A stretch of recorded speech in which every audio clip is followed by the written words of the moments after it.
Here. Commissioner Alonso Carmona. Here. Commissioner Julissa Talamantes here. Commissioner Valerie Rosado here. All present. We do have a quorum. 1.3, pledge allegiance and salute the Texas flag.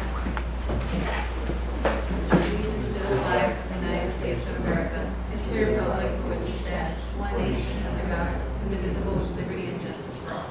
Honor the Texas flag. I pledge allegiance to Texas, one state under God, one indivisible.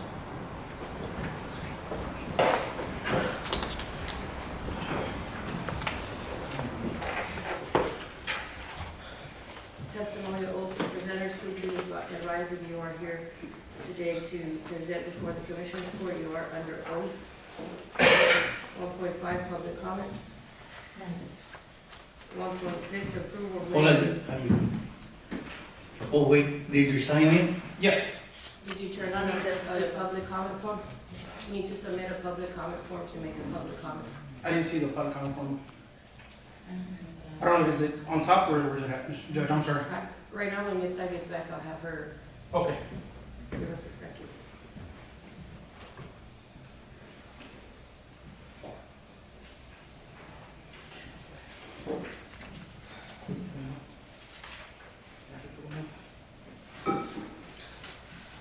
One point six, approval of minutes, regular meeting, December 22nd, 2025. Just approval with, motion to approve, subject to one correction.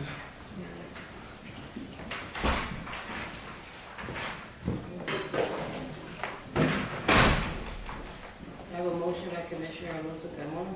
Second. Second by Commissioner Noguera. Any discussion? Correction, Judge, on 4.4, on the travel for the sheriff's office. I have seen on Daniel Serrano also, which it wasn't in the minutes.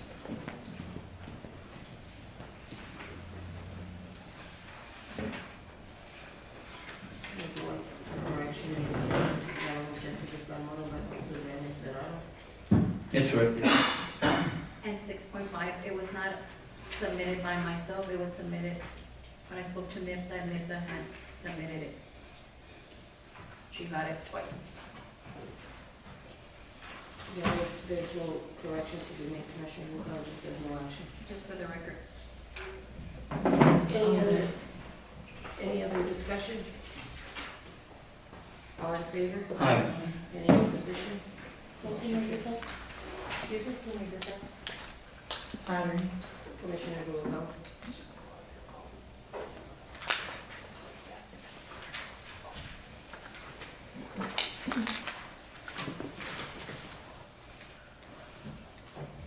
You turn yours in, you can turn it in, Mr.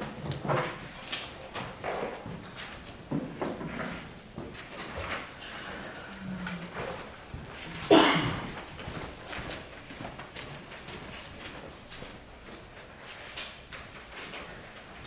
Are we on to speak? Give me 1 second. Yes, go ahead.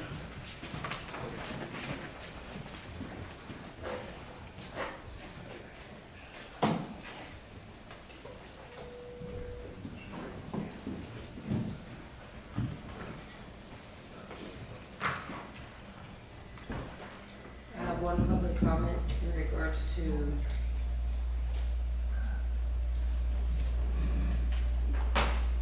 item 3.15 by Mr. David Torres from the Crystal City Police Department. Can you come forward, Mr. Torres? Can you come forward, Mr. Torres? Yes, ma'am. You have 3 minutes.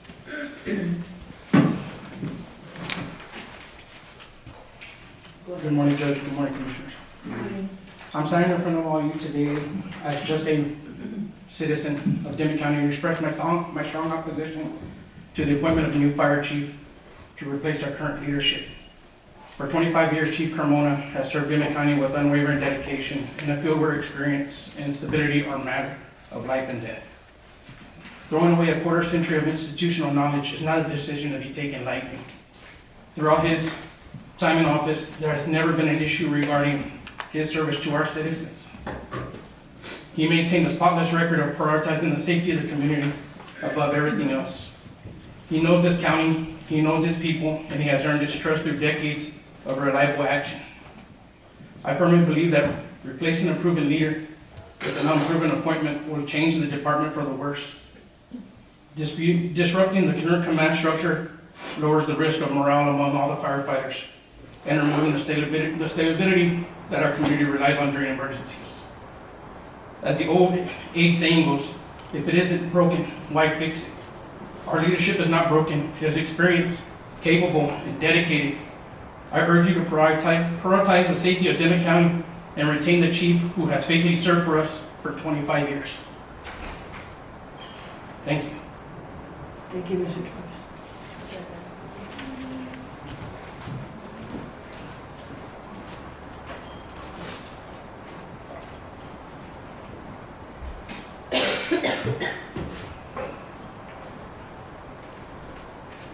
Public comment for item 3.15, Nicholas Burke.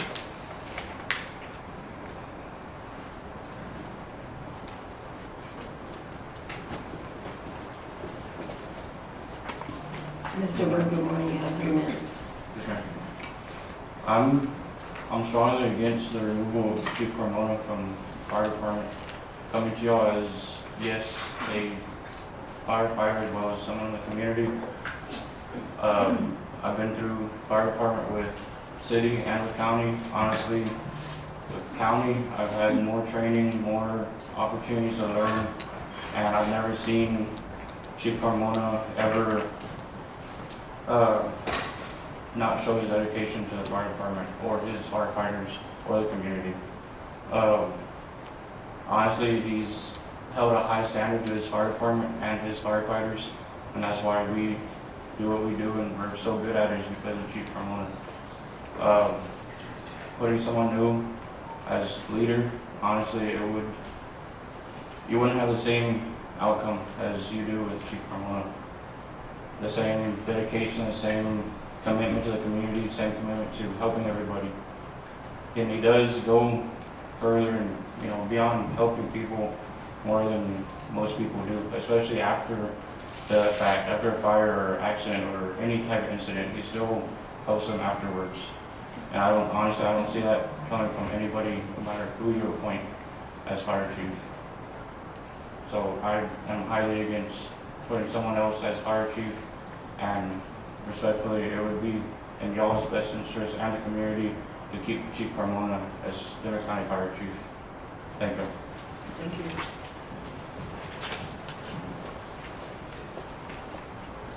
We have Juan Villarreal, Dimmit County Precinct 2.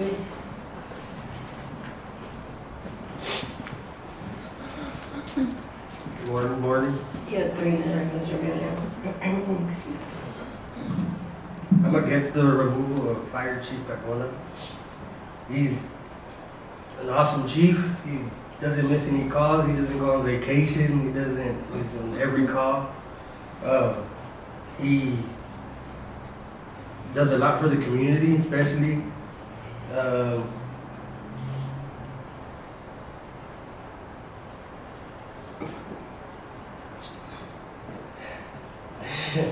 nervous already. He's just outstanding person, outstanding chief. He's done a lot. It's pretty crazy that y'all want to appoint a new chief, even though we haven't, y'all never talked to us about it, you never asked the department,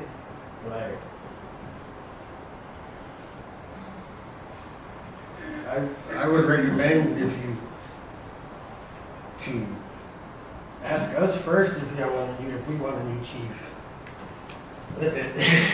Thank you, Mr. Villarreal. I got nervous.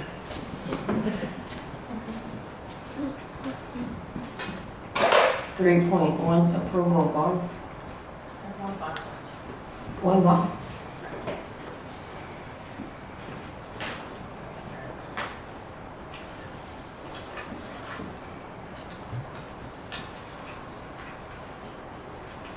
We have one bond out of the treasurer's office.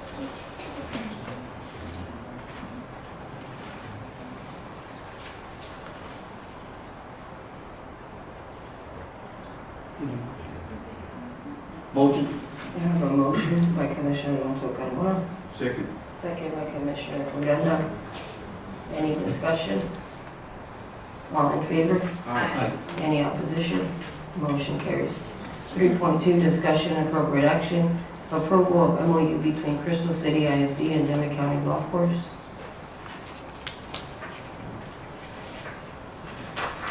Is there any fee? Or everything stays the same? Everything's the same, Commissioner. It's just continuous of last year's MOU. We just have to review it every year. It's part of the protocol. So moved. I have a motion by Commissioner Noguera, Second. second by Commissioner Alonso Carmona. Any discussion? All in favor? Aye. Any opposition? Motion carries. 3.3, discussion and appropriate action to approve the interlocal agreement between the Manassas River Authority and Dimmit County.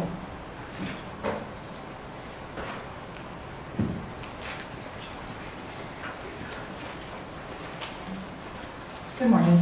Good morning. So we're back. We have put it on Commissioner's Court, I want to say maybe about a month ago, but there was some errors on the interlocal agreement. So this is us putting it back to see if y'all guys have maybe put in some thought for the interlocal agreement.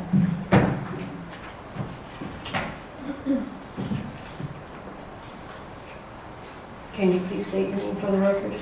Yes. Travis Pruski, Chief Operations Officer, New Oasis River Authority.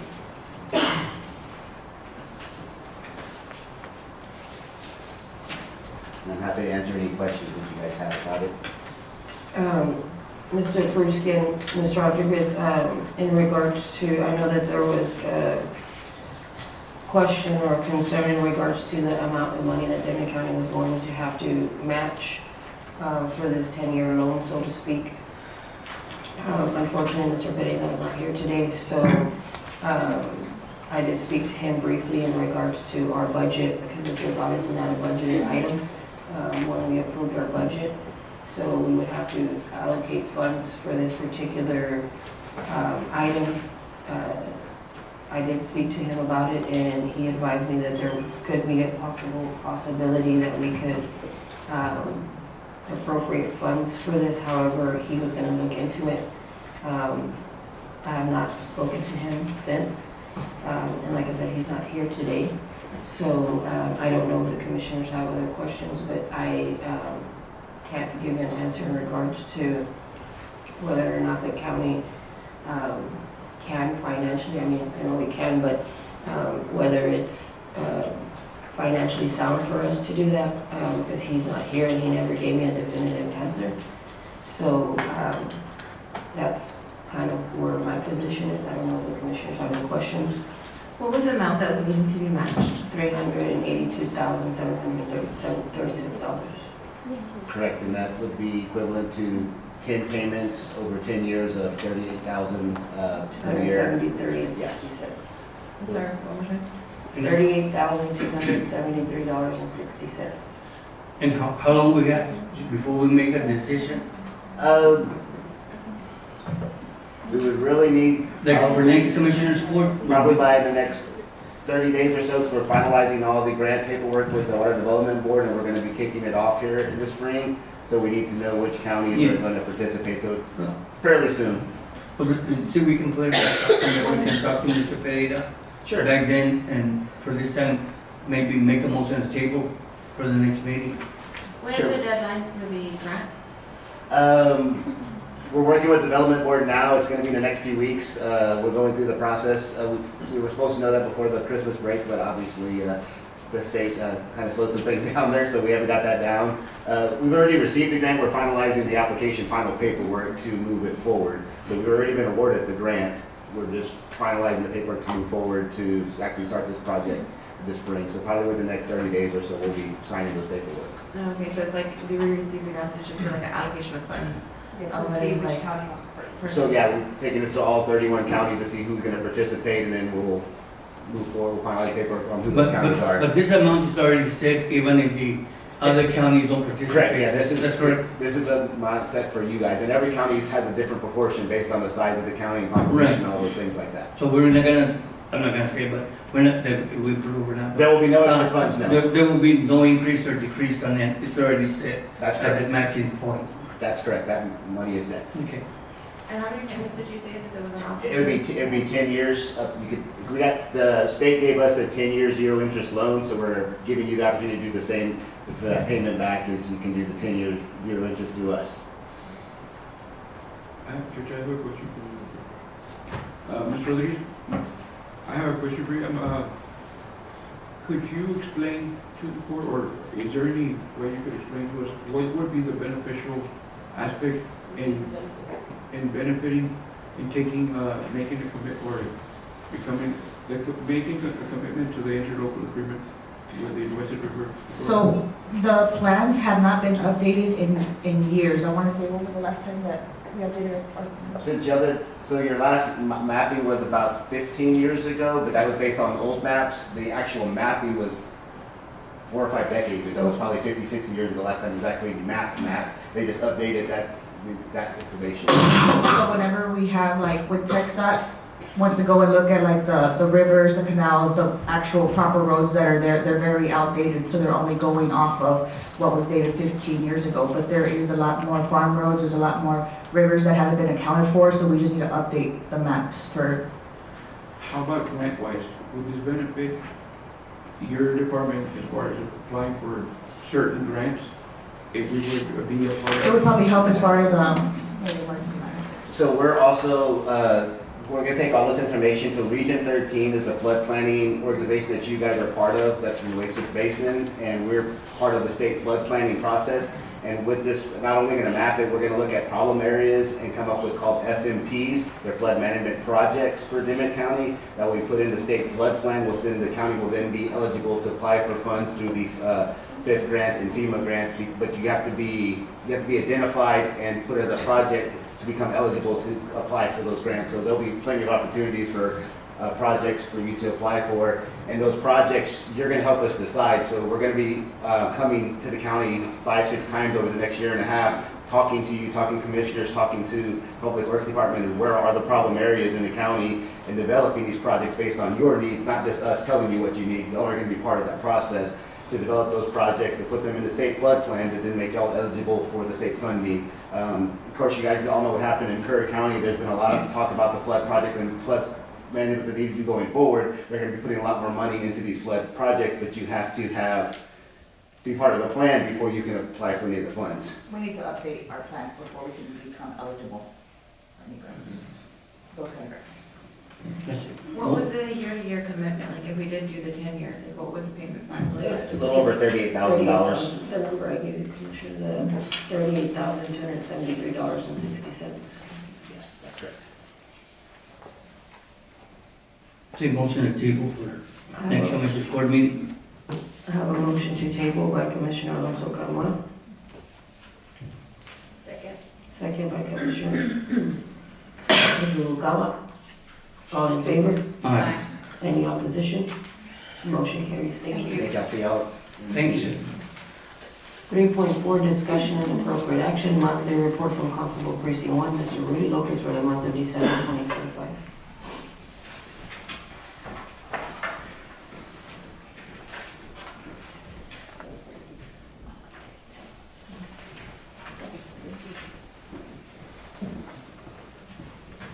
Morning, Judge, Commissioners. Morning. Morning. Do you have a report, Constable?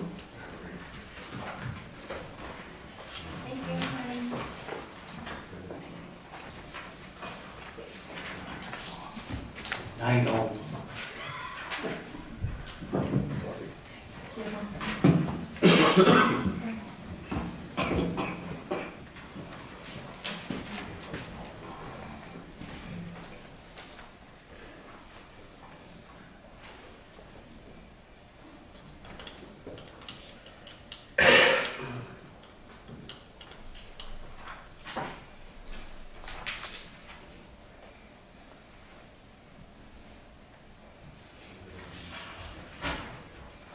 Are there any questions of Constable Lopez's report? Motion to approve. I have a motion. second. I have a motion by Commissioner Carmona and a second by Commissioner Odena. Any further discussion? All in favor? Aye. Any opposition? Motion carries. Thank you, Constable.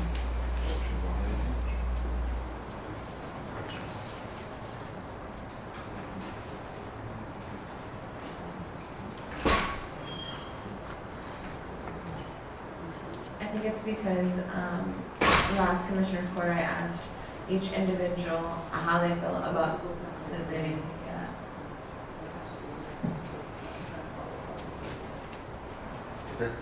Ask a question, Constable.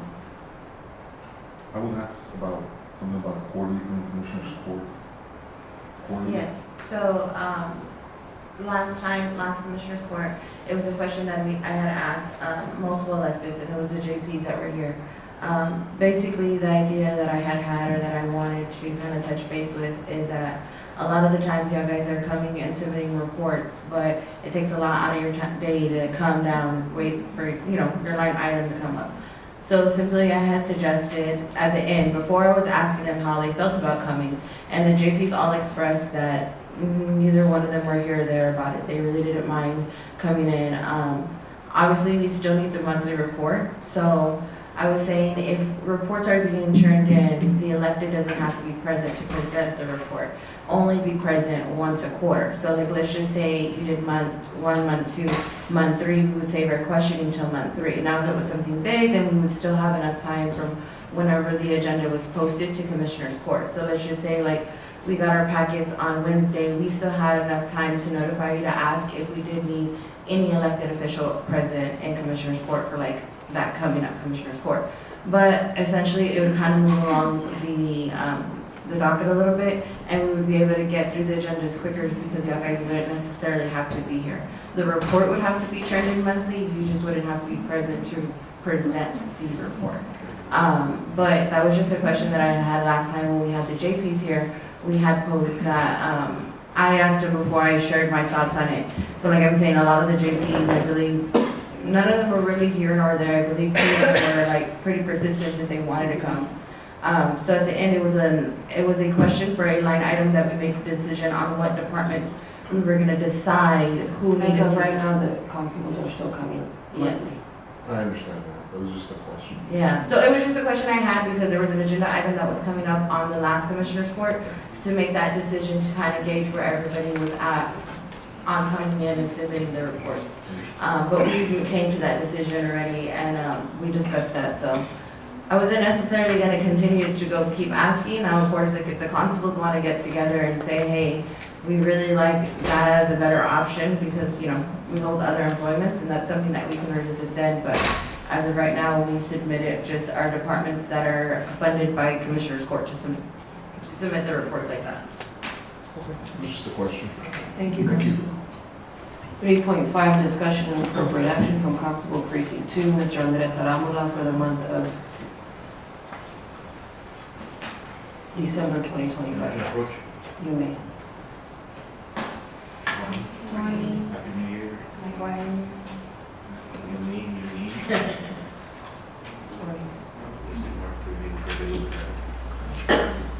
Morning, sir.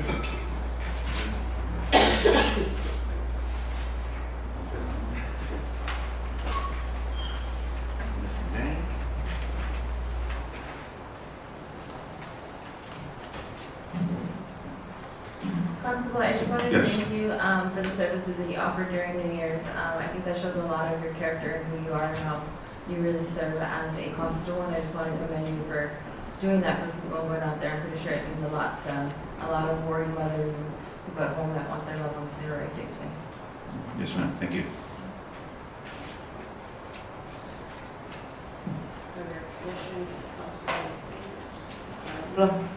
Motion to approve. I have a motion by Commissioner Noguera, Second. second by Commissioner Uranda. Any further discussion? All in favor? Aye. Any opposition? Motion carries. Thank you, Constable. Thank you. 3.6, discussion and appropriate action, monthly report from Constable Precinct 3, Mr. Robert Valderas, Torres, for the month of December 2025.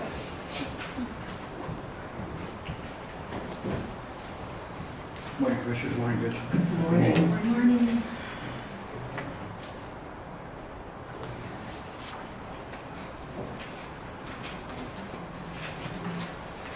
So we did have our tablets today, so. Do you need to report? No, we got it. I just, like the commissioner where he was. Thank you, Council. I just want to thank you for being available during New Year's. I know that we checked in with each other when we were out there. I just want to thank you for your commitment to the people out there. I really do appreciate it. Yes, ma'am.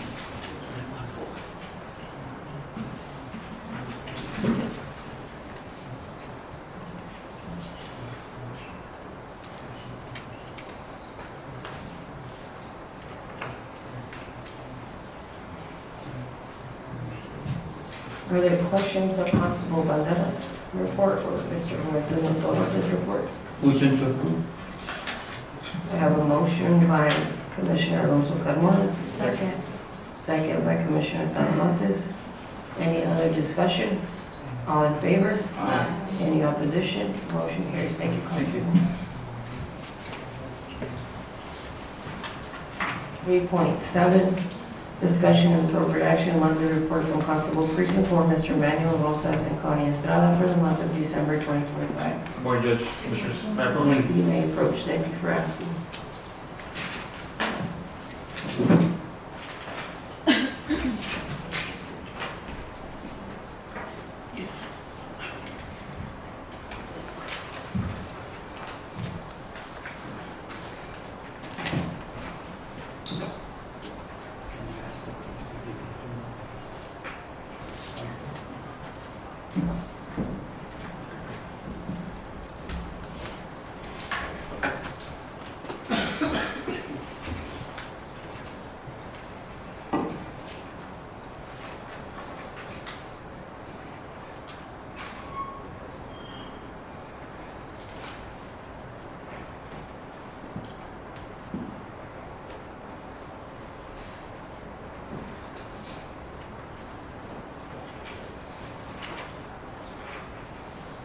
Are there questions of Constable Rosas? Motion. I have a motion by Commissioner Odena, Second. second by Commissioner Noguera. Any further discussion? All in favor? Any opposition? Motion carries. Thank you, Constable. Thank you. 3.8, discussion and appropriate action, monthly report from County Extension Agent Ms. Alyssa Cruz for the month of December 2025. Good morning, judges. Just a few highlights for the month of December.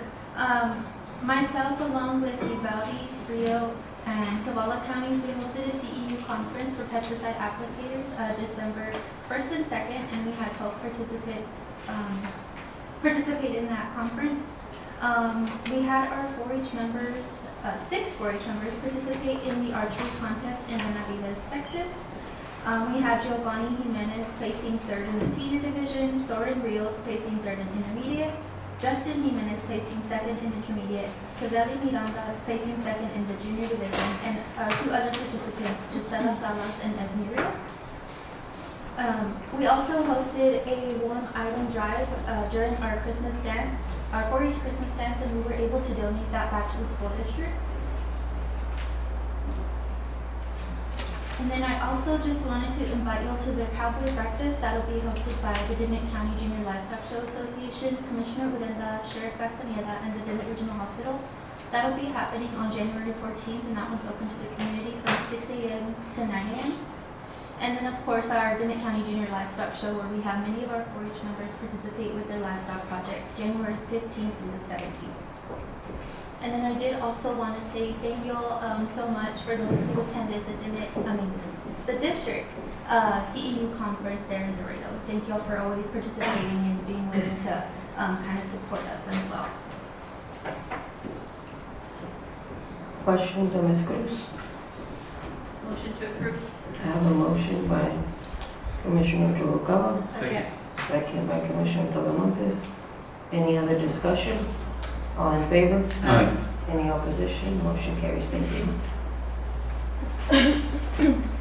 3.9, discussion and appropriate action, monthly report from FCH agent Ms. Carissa Munoz for the month of December 2025.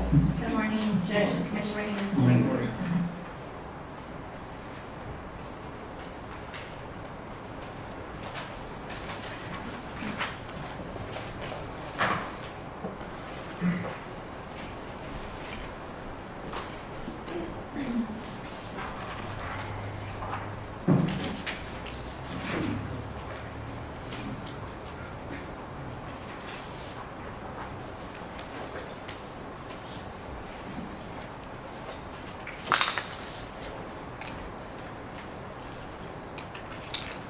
Walk Across Texas is still going on?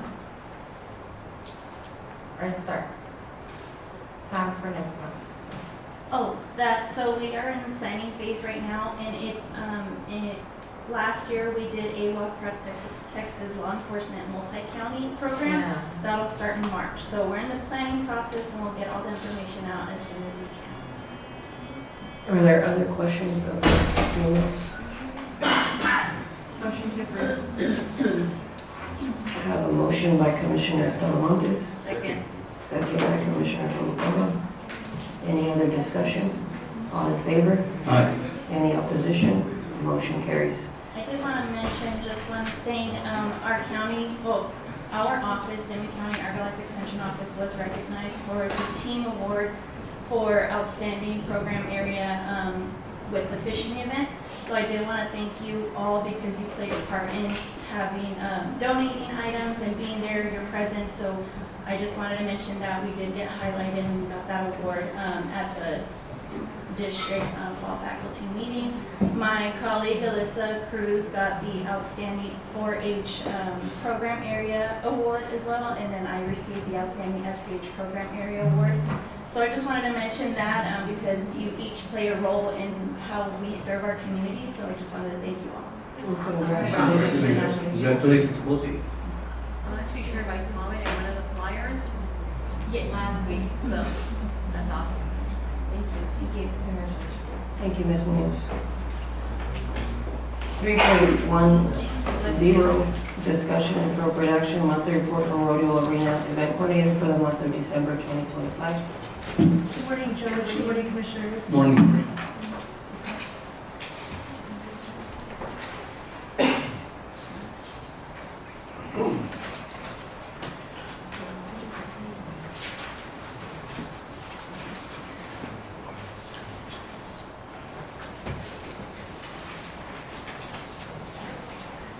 I have a question, Judge, or Commissioners, Yes, because I didn't see the Questions? We have a question by Commissioner Noguera. for the Gazeta. Do you guys reserve the basketball courts, or it's just the first come, first serve? First come, first served. Okay, because we've been getting calls For the for basketball. supposed to reserve it, so I just wanted to make sure, what are we allowed to tell them? If it's just first come, first serve, or they can reserve it or not, because I know they can do the rec centers. What we did last year, Commissioner, because there was an overwhelming amount, or the year before, I think, or when Commissioner Juan Carmona was here, I believe. Yeah, it was when Commissioner Juan Carmona was here, for the Joaquin Salgado, because as you know, during this time, they have the basketball league, youth league, and there was an overwhelming amount of individuals or coaches that wanted to use it all at the same time. So Commissioner Juan got with my staff member at the time was Julissa, and they put a schedule together. It was like a 1-hour schedule, and they would call my office and they would schedule. They would leave one basketball court at the Salgado Park available open to the public, obviously, so the public could still use it, whoever was not in the season. And then the other 3 courts, they would go by that schedule so that everybody had a fair opportunity, first come, first serve, obviously, to book it weekly, so that everybody had a fair opportunity, 1 hour to practice, because it was obviously the spaces and where to practice are very limited, and also because it gets dark very fast. So do we book them? I mean, do we So reserve it, or what do we do? you can do that, if that works, it's more efficient for you at Carrizo Hill. Obviously, we don't charge them, but if it's easier for you to do some type of schedule, they can contact your office if that's how you want to do it.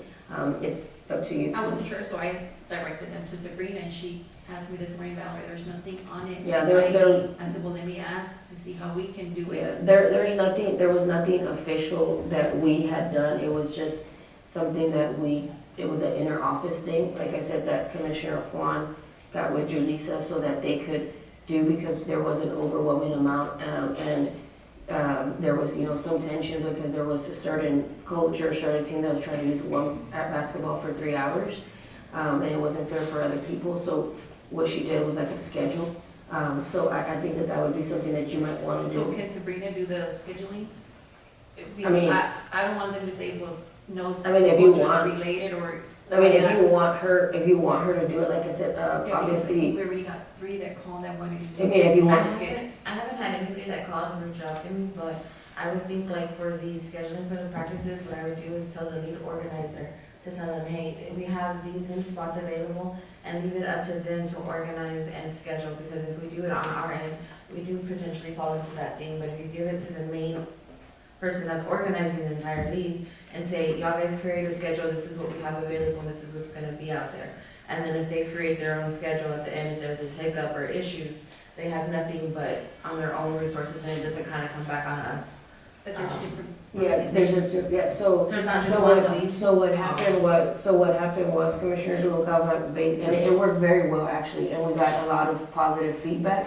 That one year from Mr. Bustamante, who runs the basketball organization league, and from Commissioner Juan and everybody else.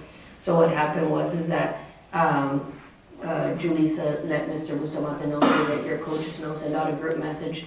If they want to use the Joaquin Salgado, contact Julissa at the judge's office on behalf of Commissioner Juan Carmona. And it was a first come, first serve, and she would write it down, the time, the date, and who called, to take away from, any bias or anything like that, being impartial, being fair and impartial. And so that's how she would do it. I mean, now if you want to utilize Sabrina, I guess you get with Commissioner Urenda so that you could utilize her to be your contact. Yeah, I was. That way the other court kids can use it. And it was a first come, first serve, and it like I said, because you still want to leave an area for the public, because there's people that want to go that do not play basketball with you. You got to The lady has been packed. Yeah, so like I said, what we did at the Joaquin Salgado, there was 4 half courts.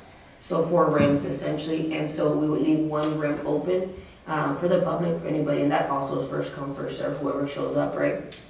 But the other 3 were specific, and that was just during that season, and Marcos Bustamante had given Julissa the last date for the season was like March, the first weekend of March.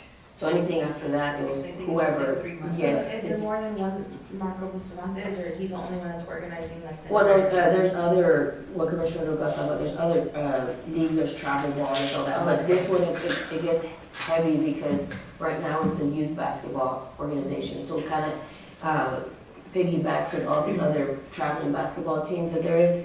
So like I said, it worked very good. It was in increments of an hour. And first come, first serve, it was from like 5 o'clock to the last time was 8 o'clock or 9 o'clock if I'm not mistaken. And it was just 1 hour increments. And what Julissa would do, she would get the schedule and then send it to Marcos back. And Marcos would disseminate it to the coaches. So the coaches knew, okay, at 5 o'clock, coach, well, here Jane Doe is gonna practice at 6 o'clock. And he would send it back. Yes, that's how they would do it. And it worked well, and I think that they got a lot of feedback at that time simply because there was a concern like, hey, this coach is practicing 2 hours or whatever, and we need it. So it worked well. And not everybody's going to use it because there's other, like Johnny Gloria Placita as well. And that one was first come, first serve, correct, Commissioner Urenda? And so it was, I think it worked well that way. Not everybody's gonna call, obviously, to use it. Some people use it at homes and stuff like that, but it was a resource that they could have. And we wanted to ask, since it's not on here. We've had calls to last week. Because I said, I don't know, this is the first time that we have the basketball breakthroughs, so I didn't know how. Yeah, that's how we did it. I think that's probably the best way for you to do it, and to be fair and impartial. That's how it's, like, no one can say we have favoritism. It's first come, first serve. Thank you. Mm-hmm. So then Sabrina's gonna organize a practice scheduling. Motion to approve. Are there any other questions? Second. If there are no questions, I have a motion by Commissioner Talamantes and a second by Commissioner Noguera. All in favor? Aye. Any opposition? Motion carries. Thank you. Thank you. 3.11, discussion of appropriate action, monthly report from Dimmit County Golf Course for the month of December 2025.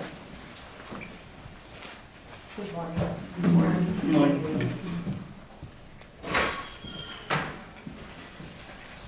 Do we have a? Yes, ma'am. So I was gonna ask. Give me 1 second, Commissioner. placed separately is what she said. Okay, do we have questions of Mrs. Hyman? I don't have a question for Ms. Hyman, I have a question for the court. The reports, I know that the golf course was one of them that we said, monthly reports and then quarterly. When are we gonna make that transition for the departments that we agreed to? I thought we were starting today.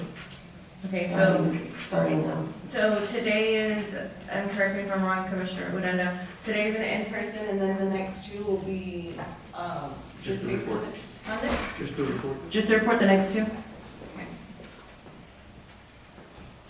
So then you show up to one and then it gives you the next two. Any other questions? I don't have it. I have a question. Go ahead, Commissioner. Ms. Hyman, on your report, it says, for example, 1,000, why is it minus negative 21.89? Negative $2.67 was a reversal that we had to do. Although that's what it is. That's what it is. They were kind of credit, right? Yeah. like- Do you return stuff and they give you credit on it? What happens is, we run it up, and when we run either the card, it doesn't have enough money, and it's already in the system, and it was taken off inventory, so we have to credit it back to go back into the system. Other questions of Ms. Hyman? Motion to approve. Second. If there are no questions, I'll entertain a motion, and I have a motion by Commissioner Alonso Carmona, and a second by Commissioner Noguera. All in favor? Aye. Any opposition? Motion carries. Thank you. Thank you. 3.12, discussion and appropriate action, open discussion for possible rescinding of motion of approval for funds for reconstructing fences along Diamond H Road, requesting clarification of ownership. Judge, if I may place this item on the agenda, since the question came about, and since we did take action in court for transparency reasons in court, clarification, but it's my understanding that the fences that are along our county roads are not county property. Okay. That's my understanding, unless otherwise stated or noted on any certain plans or anything that's arranged with a clerk.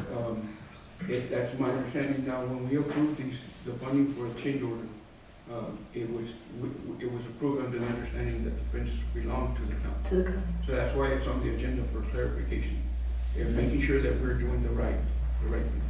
Yes. Once I spoke to Mr. Danhill, because there's two line fences. I was under the assumption the one towards the road was ours, and then the second was the landowner. I spoke to him last week, and he stated, no, they both belong, the previous Friday, they both belong to the landowners. I couldn't put it back in Commissioner's Court because it was due on December 19th, the agenda. So I couldn't put it back to explain to you guys that that was an honest mistake that I made, that it does not belong to us. The county road belongs to the county, but not the fence. Okay. The fence belongs to the landowner. So there was an agreement with the landowner, and Yes, so we're bringing it, if I have to bring it back, we'll bring it back for Okay. discussion on this. We're gonna vote on it right now, it's here. But I did try to put it, and our agenda was due on the 19th, so I couldn't put it back. okay, And I spoke with him, and he stated, I'm sorry, Commissioner, it does belong to the county, the road, but not the fence. There's two fences that belong, it belongs to the landowner, and that was my honest mistake. So my question, Commissioner, is those fences have already been, One was taken off because they had to clean up the site to do the culverts and do the fencing. And I think Mr. Danhill said he had spoken to Mr. Uranda on previous occasions on that. yes, To explain to him how it's. my question is though, these fences have already been rendered, they've already been built. No, So right now, you go out there, there's no fences? they already took it off. We haven't built it because when I saw that it was brought back to Commissioner's Court, that's why I called and said, do you know what's going on or what is it? So then that's when I asked and they said, because I said, and I'm like, I made a mistake and I said it was ours, but it's not. It's the county road. So the fences have, those two fences that were removed have not been, No, only one fence was removed, the one towards the east, towards the road, the easement. so the homeowner knows that They were that they were taken off, Uh-huh. but the county's not paying for it. No, So that's why we brought it to Commissioners Court, because we had to take it off to make the road, to fix the road. It was taken off, they were taken off. So that's why I brought it to Commissioners Court to see if we could replace, because we need to replace the fence. When Mr. Hill and I did discuss this similar situation when we worked on Gascola Road on the drainage improvements, because part of the improvement was actually to go into, if allowed by the landowner, we had to approach the landowner, he had to give us authorization, and then based on what our county attorney said, he had to sign a waiver, basically giving us permission. I know they spoke to him, it would have to be Dan to say if the waiver was done and all that. So I know it was, everything was. So are you rescinding your, are you, I have a question. give me 1 second, are you rescinding the motion for us not to pay the 27,000? Well, I yes, can't- because it was based on the fence being the county. If right now, if we were to pay for it and it's not the county's, we could possibly be taking improper action. Would you not agree? I agree, but I'm just asking, are you That's asking? why I'm. She's asking to set the, if you're gonna set the motion. Because I can put it back and have Dan come and Yes, explain. when Commissioner places it back under the approval and agreement of the landowner, we can re-vote on it at that point and then move forward with replacing the fence. Yes, because I don't want to put anybody in the bind, and I don't want to put myself in the bind. Because if it is, I am saying it's not, so it needs to be put back, and I'll do that. Because my question was, that I was one that had asked you, there's a fence line, Dimmit County fence line. And I did And say, yeah, and I had asked, and you said yes, because I haven't gone over there to your precinct, your area. I do remember taking the road and knowing that you have like a stockyard back there, and that's why I'm asking the question. But I'm still confused because and I'll just be honest with you, I'm told that it's 2 fence lines, 2 different landowners, and that it is kicking dirt up on my area because they're saying that there's 2 fence lines and that Dimmit County is building 2 fence lines for 2 different landowners. Now, I do know what you mean, and I do understand that it probably wasn't honest mistake, because I have a lot of roads as well that you have a fence line that's broken down to the front, and usually the wind rolls kind of like make it look messy. I wanted to take off a few roads in my areas and in my county roads when I had asked the question that if it posed any purpose for them to have it like that. I was told by the landowners that it keeps poachers away. So if they do, they let that grow, and then the second fence line comes on the back, and then that is why they have them like that. Had I not known that, I would have done the same thing that you've done, and gone and just said, hey, we need culverts and we need this, so I can understand the honest mistake. But I'm confused because I'm being told that there's 2 fence lines, and we're saying 1, and I just want to be clear before we move forward. Is it 1 fence line, or is it 2? Because I remember this one that we spoke about the last 2 Commissioners Court, but then again, I'm being told that there's a separate fence line. I know there's 2 lines. But 2 different landowners, have we already built 1 fence? That was my question, because I We think the already last did, time we already did the previous one, Which was on the other on the side. other side. And So so that was that- fence is already taken down Yes. and built up. And we approved that one through Commissioners Court. but that wasn't a county fence, No, it wasn't county fence. so we weren't supposed to approve for it to be paid. It was, I brought it through Commissioners Court, and the same emails that I get, you get them.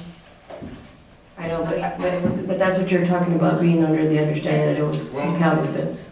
Just to make it clear before, to avoid any confusion, any fences that run parallel to any of our county roads belong to landowners.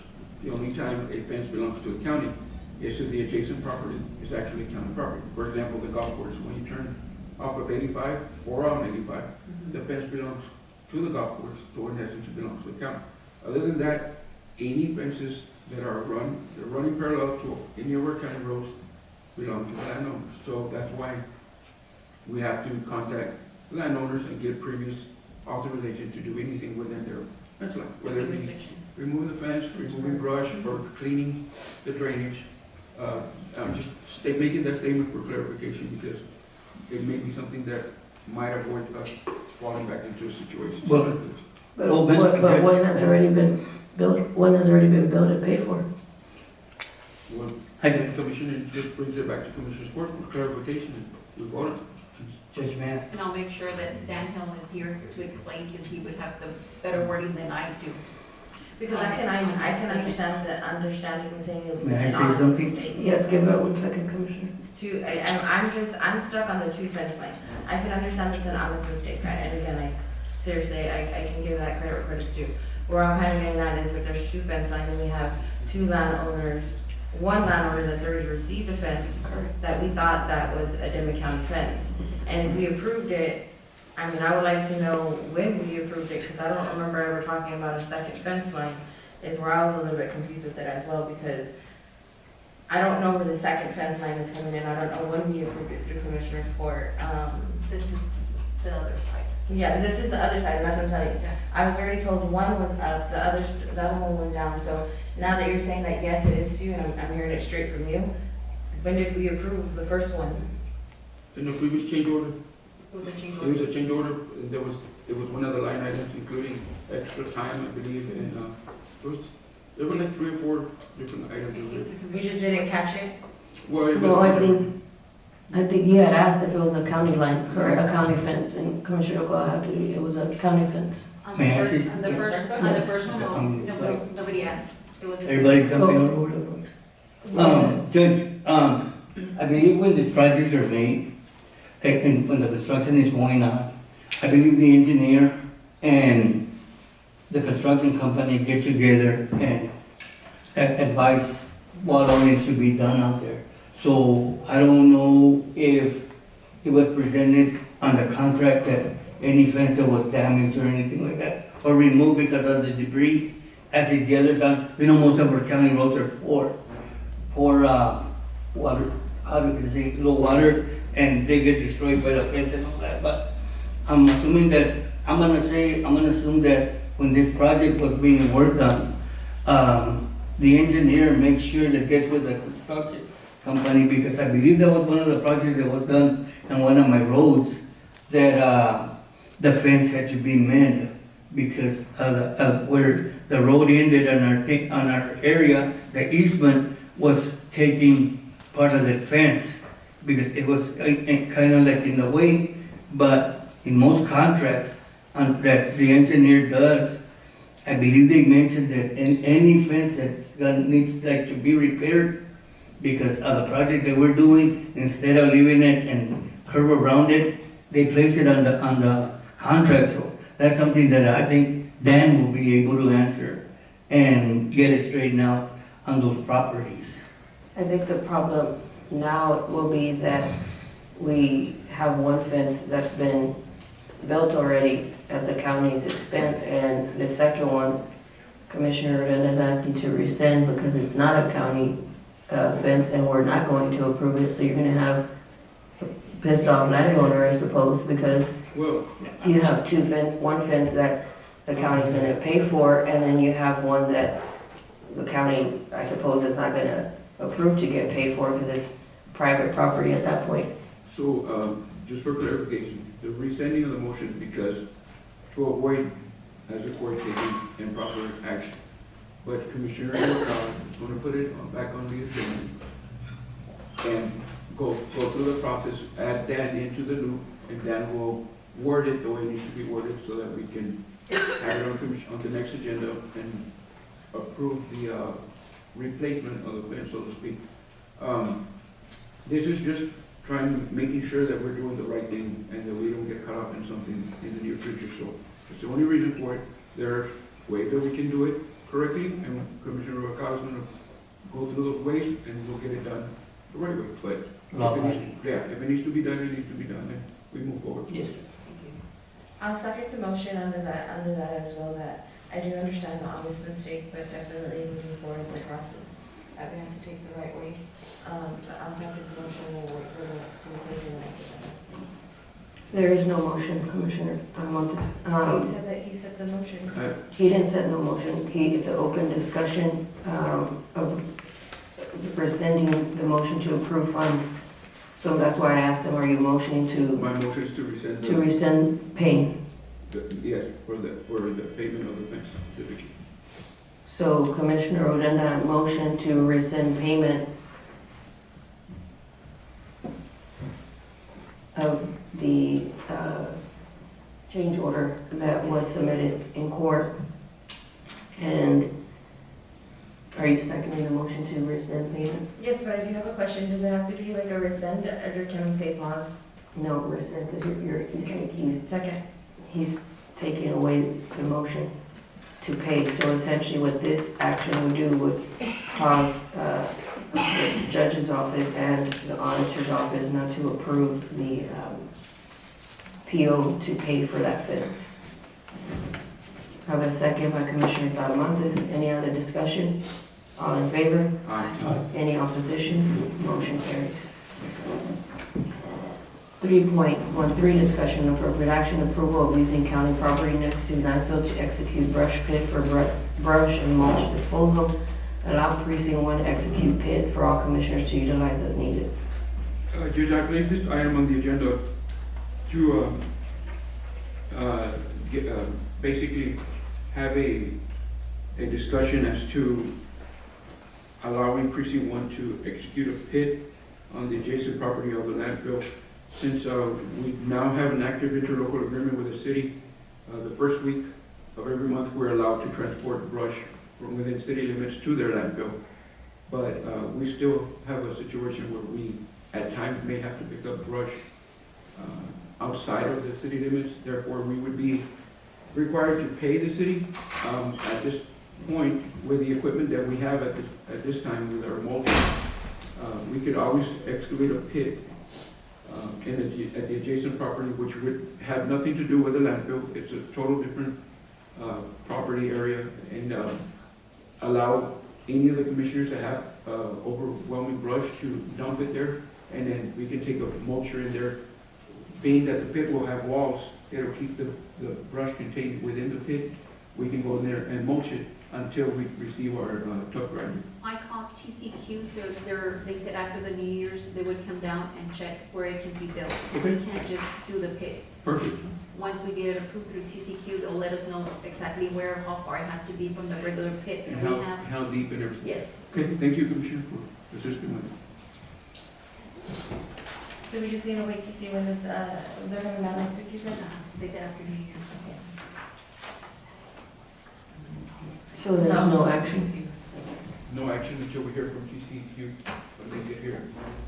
Give us the proper location flash for it.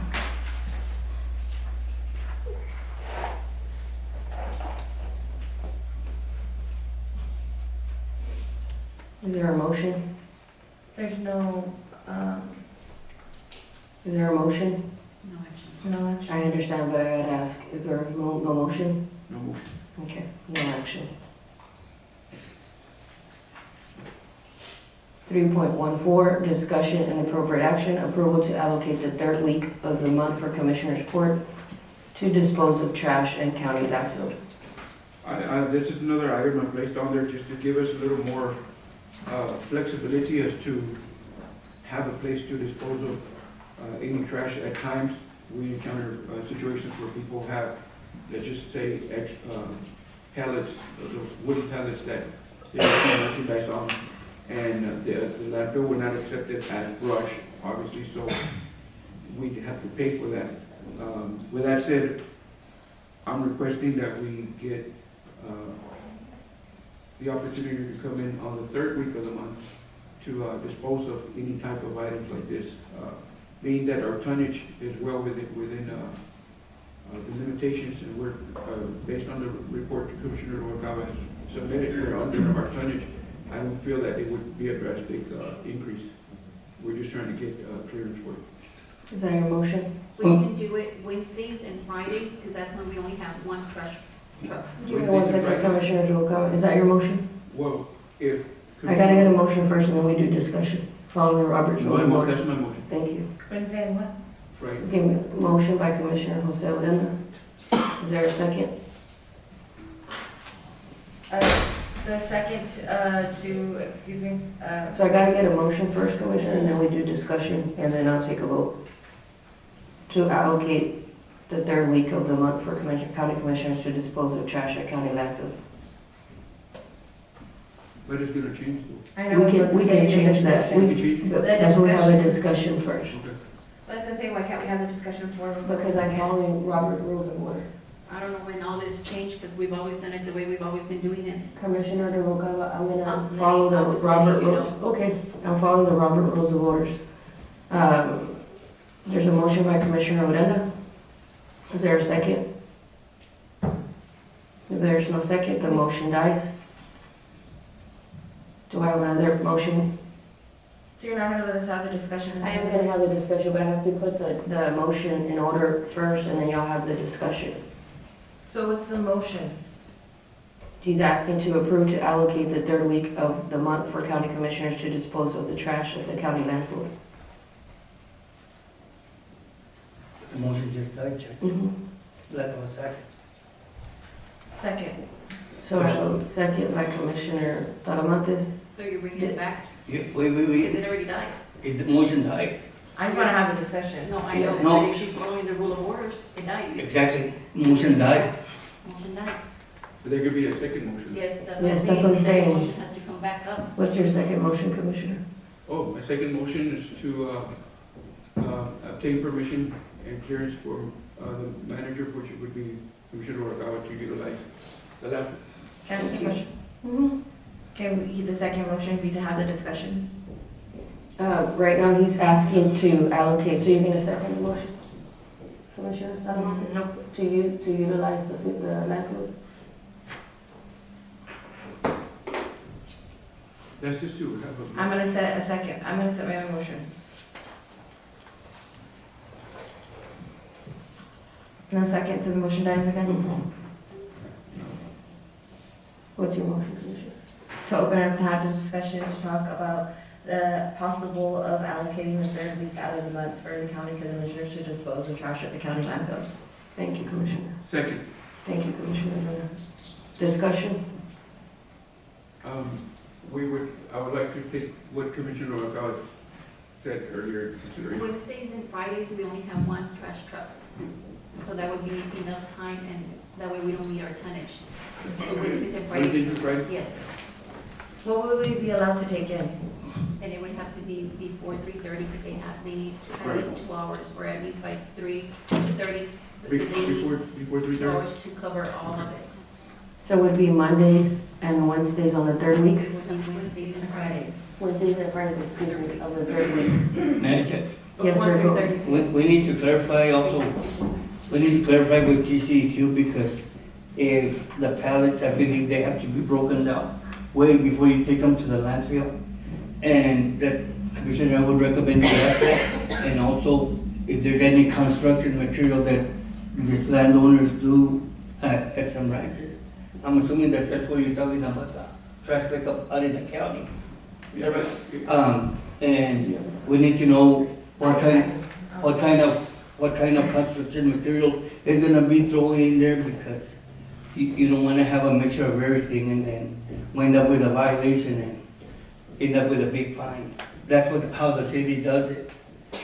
They allow you material, but gotta make sure that somebody's gonna have to check it, because sometimes they throw paint and whatnot in there, and all that is contaminated to the soil, and it winds up more being into a fine than anything else. So I would recommend for the commissioner to check what all is allowable to be considered as debris that can be thrown in the landfill.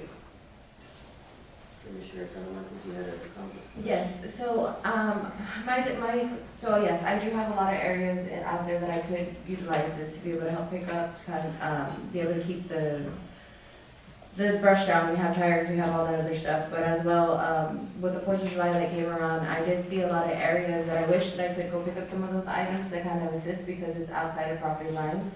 It's just kind of abandoned and roads. So I have areas that would genuinely help the constituents and the people who benefit, the people that are living, in the smaller towns. I'm pretty sure Asherton kind of has the same thing. I would go a step further though too, to say, okay, I know that if we're allowed, for anything that's a nuisance, or for however we go about the protocol to be able to pick up, because I also do see an issue with us them saying that we're picking up out of favoritism for political reasons. So I think we need to kind of figure out what system works best for us when picking up things other than brush, because I see a slippery slope, something that can quickly get out of hand.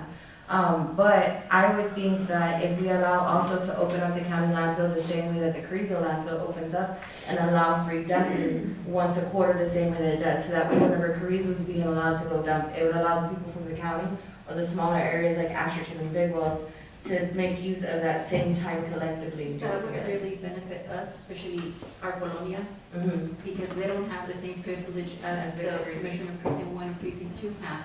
But that would be something that we need to put in the Commissioner's Court, so we can discuss it further and see what, Yeah.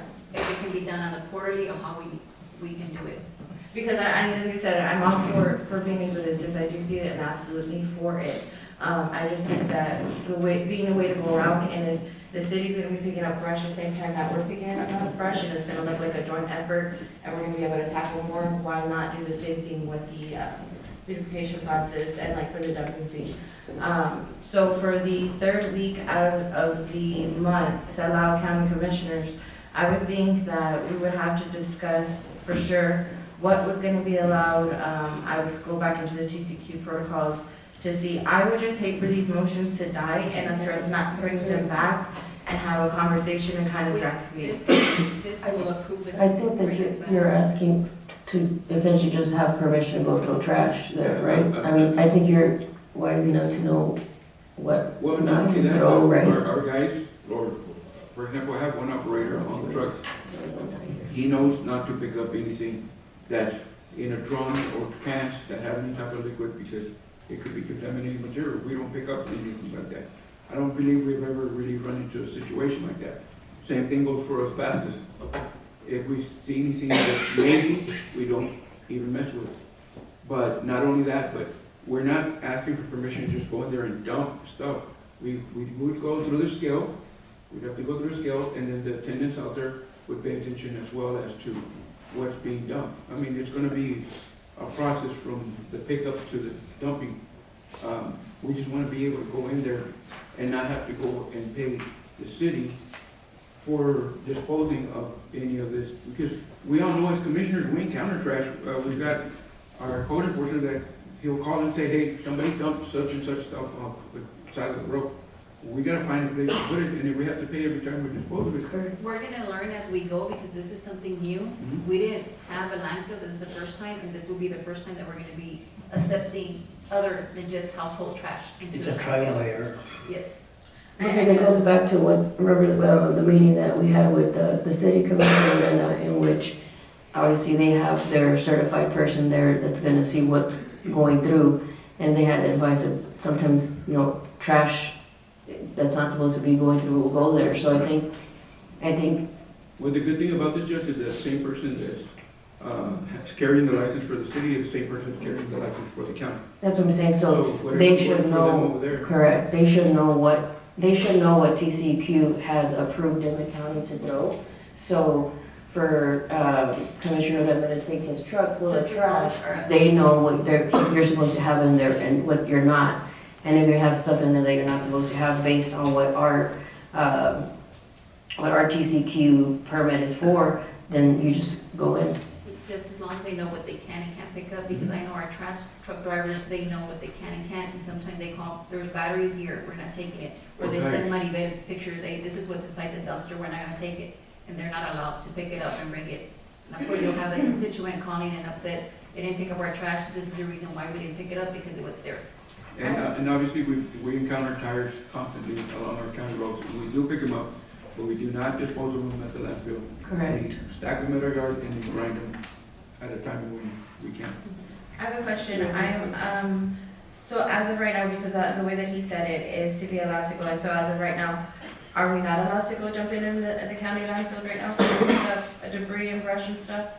Is that how it's not working currently? There's a household trash. House The brush, brush? we mulch it at Metro, and then we take it. But I think this request Commissioner Lugawas to allow the Yeah, other for commissioners the- to go Yeah, take. for the dirt one. So even whenever you have, let's just say you go and you pick up a sofa, do you go take it to the county landfill or do you take it to the city? We haven't been picking up anything. But like if it was abandoned, like in a county road? Because I've had those certain situations where people go and dump like household big items. I called Mr. Gonzalez, and I think he takes it to the landfill, he picks it up. We have not picked up anything. That's what I'm saying, it's gonna benefit us because at the colonias, especially Carrizo Hill, there's a lot of trash. We don't pick up sofas or anything, they're there, but we were not allowed to pick them up. James, you pick up sofas? No, he does not pick up food. Because I was gonna say, what does he pick it up in? And the truck. Yes, ma'am, I do. Whenever I do pick up a sofa or a mattress, I normally call the city and ask for permission to go leave it there. Okay. Because my guys have helped them before. Do they charge you a tip if you? No, ma'am. So essentially, you would be able to pick it up, Commissioner Uranda, and take it, right? Are you picking up in the city or are you picking up in the county? All in the county, All in the county? correct. So right now, are we allowed to go in? We're not allowed right now. So this would allow commissioners at least 1 week out of the month to be able to go into the county landfill to go drop off. Tuesday to Thursday.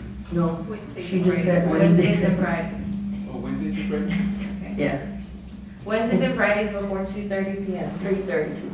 2:30, they have 2 hours or so. I wrote down 3:30. Before 2:30. Wednesdays and Fridays before 2:30. The third week out of the month. The third week. Each Yeah. commissioner, all one, Oh, It'll be Okay. mainly mostly me, precinct 3 and 4 because they're allowed to go and join the landfill here in Carrizo. yeah. And that's what I told you the last time. But that's what you're trying to get Brush, at. it only affects me to not allow me to go to the brush because they're gonna get to do it at the city. It's just gonna be a big old ash and I think the reason why you put it on there, Commissioner, and correct me if I'm wrong, you just mentioned it, is so that we don't have to go to the city landfill anymore. So that we can stay away from having to pay tipping fees. it's hard. Yeah, that's what he said. We're not talking about brush, we're talking about trash. Just trash in particular. In general, if we don't have, like, the city's allowing us to pick up brush Yeah. the first week out of every month. But Ah, then what do okay. we do with our trash? He's talking about trash. In the county roads, And because within the city, you can take it to the city. to the city? Yeah. Yes. Well, within the city, we don't even pick it up because they pick it up. Oh, okay. And You're that's- talking about outside, you're talking about Outside, county, yeah, like trash. We've had situations where we have those truck drivers dumping trash along the Castle Road. So we have to go and remove it because it's our job to try to keep our roads clean. But I understand where you got to that, because we said brush and then we said this. The comment that I had made to her where I said brush was that I had told her, because she said it's mainly gonna be us, and I said, this is exactly what I had said last commissioner's court. When I said, when we were talking about the brush, I told her that it was really only gonna affect me and her, because brush, really, we have all the county, you don't have more in the city. So that's what I was talking about brush right now, it was just a side comment that we had made. But I see where you got to where you said, hey, for the city, we are only picking up brush, we're not picking up the trash. So I see your, But y'all know that yes. within the city, in city limits, well, yeah, you're right. I hadn't thought of that. Usually, yeah. On the first week of the month, you can still take brush to the city, if it's within the city. Put a sticker that says. So then, how are we gonna do it, the motion to add the So, discussion? no, but so he's saying regular trash, not brush. Regular trash will be taken the third week of the month, Wednesdays and Fridays before 2:30. So you don't take regular trash to the city anymore. So that avoids from us having to pay those reoccurring tipping fees. So essentially trying to save the county money so you take trash to the county landfill. When we're talking about trash, like outside debris trash. Yeah. We're not talking like papeles and the stuff from inside the office. Well, as long as it's trash, because brush is anything with leaves, trees, Okay. anything. Trash is anything that is not, that doesn't grow outside of the ground. Okay. That's not wood. Yeah, because we'll encounter people that throw bags of trash, and it could be anything from paperwork to whatever, so we have to pick it up.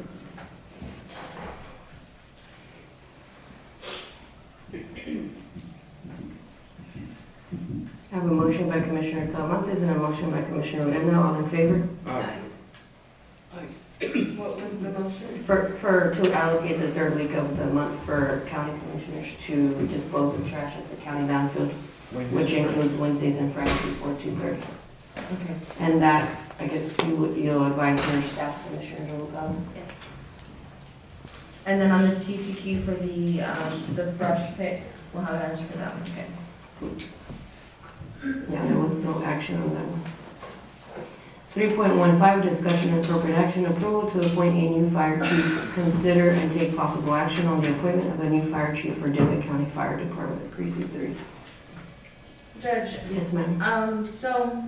earlier as well, I'd like to give everybody the opportunity to speak on the behalf of the department. I did try to stay a little bit on track with this, but I'm gonna try to explain my issues and kind of back history of what's going on with this position. So when I first took office, I've always had an issue with Commissioner Juan Carmona being the fire chief. It was Commissioner Alonso, I'm sorry. It was something that I had voiced from the very beginning.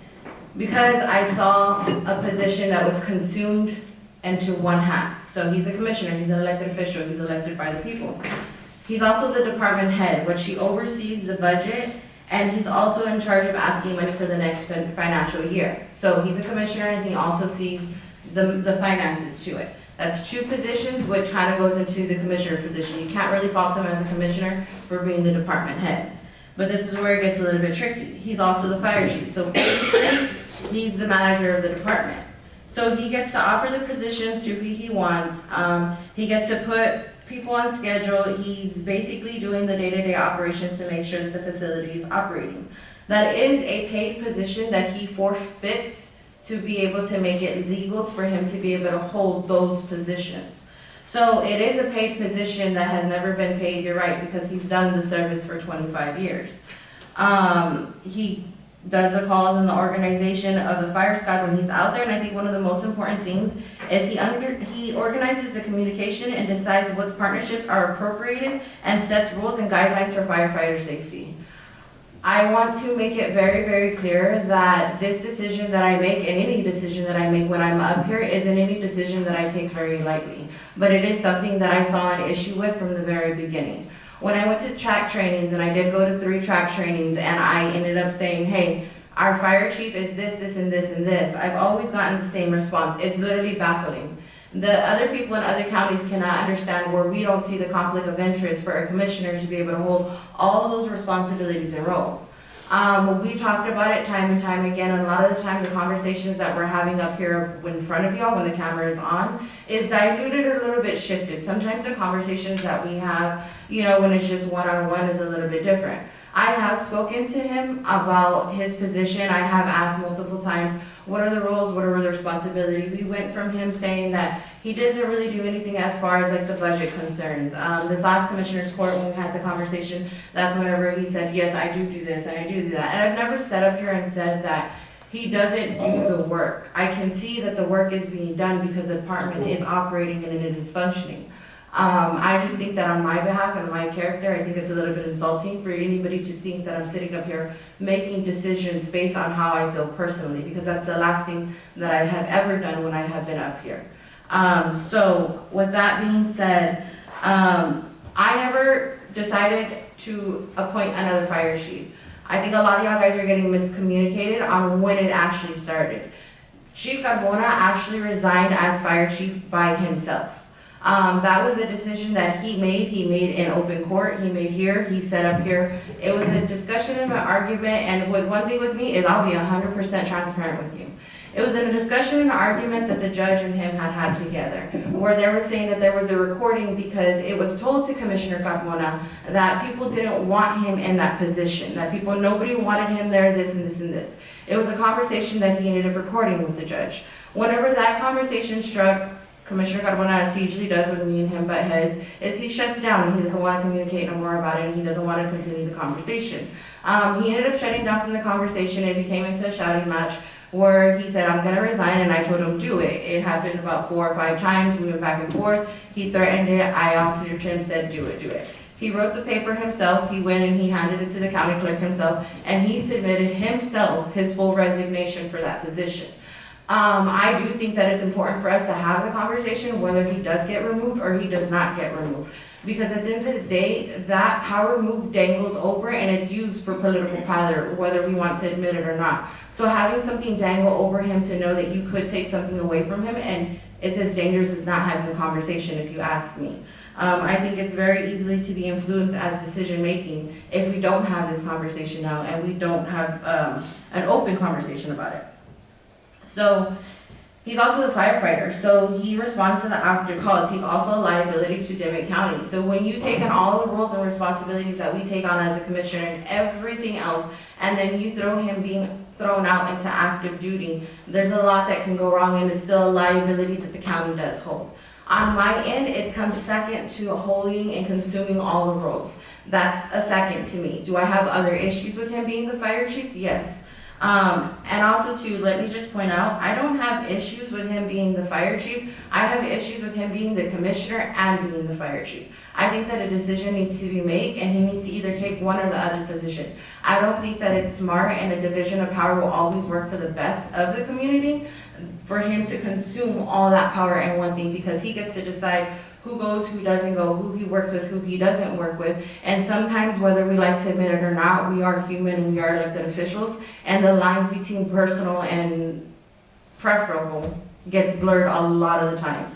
I do commend every single firefighter for coming up here and voicing their concerns and speaking on his behalf. I can see that he's built a department based on loyalty and a brotherhood, and I want to tell you that I do respect that. At the end of the day, you may not respect or like what's coming out of my mouth, but it's sincere and it's wholesome in the same way that, you know, we allowed to say the public comments. I will never shy away from having any conversation with anybody, aside from being up here as well. So I've been told again that I've been taking this concern out of pridefulness or pittiness. It slandered my name, my character. Nobody has said, with the exception of 2 individuals that have called my phone to ask me, nobody has even asked me either why this has been a concern for me either. It was so quick for me to hear over the weekend or over the course of the 2 weeks that I want a fire chief that's been removed from another position, to see that that was a connection that I made. I heard so much stuff about myself this weekend, and it all became very familiar because it took me back to the election cycle, but it's okay because I have thick enough skin to do this. But at the same time that you say that a conversation was never had that way, I did have a lot of conversation with Chief Carmona. I went into his office. He offered to take me out on calls. He offered to show me how it works. But the conversations were being made. I will give you all the credit where credit is due to say that I never went personally to y'all guys and had a conversation. And for that, I'm heartfelt that you feel some type of way that I didn't take y'all's thoughts into consideration. But it wasn't something that I took lightly, if I'm being 100% honest with you. So like I said, I've been told a lot of stuff about myself. I've been told that I reported crimes about him on other matters and that I'm doing this all to be petty and prideful. This is something that I've had a concern with since the very beginning. And if any other commissioner or judge would like to speak on that and say that this is something that I have been voicing since about month 2 since I've been in here, that I've had an issue with these roles being consumed. So it has nothing to do with this happened, so I'm going to take this out of vendetta and do this. I've always had an issue with this. Going back to say that I have spoken with TAC, and they do say that it's a clear line. It's one hat consuming all the roles. It is a conflict of interest. I think moving forward, if he wants to apply for the position and we take in the application and we still end up with the decision to keep him as fire chief, I'm not saying to restrict him and not allow him that do where it's at. But I do think the same way that the city attorney and everything else gets an application process every 2 years, let's set it in the policies so that way we make sure that we review and we link the communication with the departments to make sure that it's benefiting the entire county. Because at the end of the day, the community is showing and it's growing. And if you have these departments that are not willing to grow, and I understand if it's not broke, don't fix it, right? But at the end of the day, it is broken, because what I see when I look at Dimmit County is there's supposed to be a fire station that works with everybody, with the city and everybody. There should not be any legal issues or any legal conflicts that we have with, oh, you're not wearing PPE and you're not wearing PPE, because at the end of the day, truth be told, I've seen both departments not wear PPE. I think a lot of the time we're kind of operating based off of popularity and not what's logical for the entire county as a whole. We did speak with TAG. I spoke with them a few times on the matter. They're saying for sure that it is a conflict of interest. I think that there is a lot of room for potential growth in that department. I really, really, truly do. I think that the growth is there, the potential for growth is there. I just think that the department has to take the opportunity to really do it and go for it. I'm not saying that he has an added value. I am not saying that he has years of service is not admirable. And I'm also not saying that you volunteers don't go out and volunteer your time based on the security and comfort that he offers you. I know that y'all guys have built something that's special. I'm just saying, I don't think both roles should be consumed.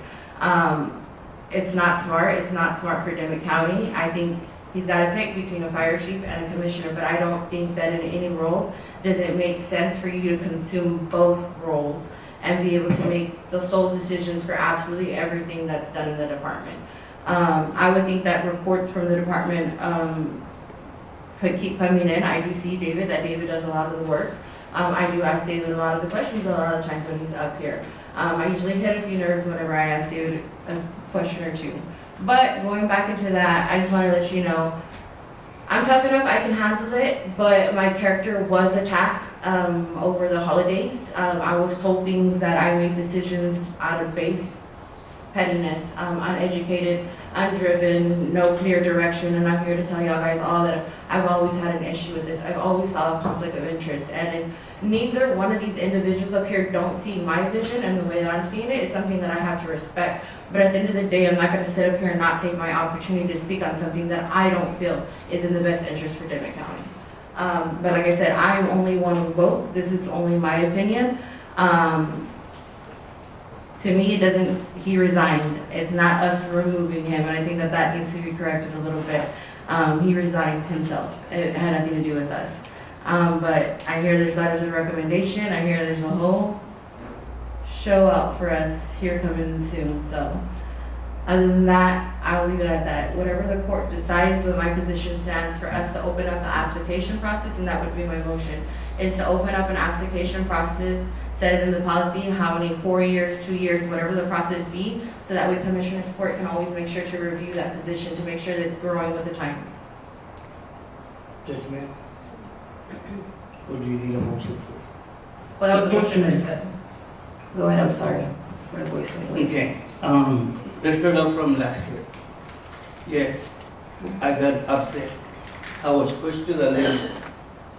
I have represented this county for the past 47 years as a firefighter.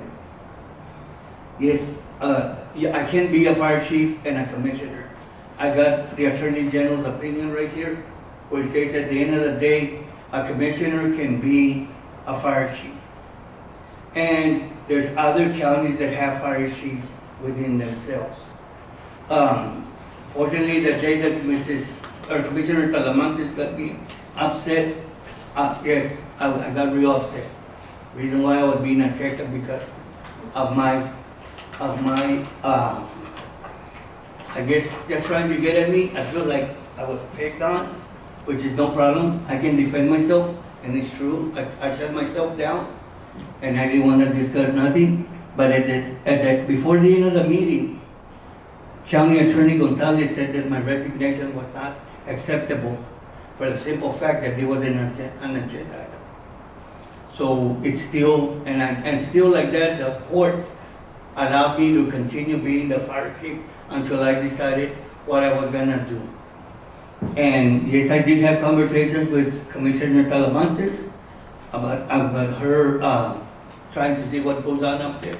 It's never the case that y'all don't have PPE. At that fact, the discussion that came into argument that day was the day that I went and approached the city manager and talked about the fire chief.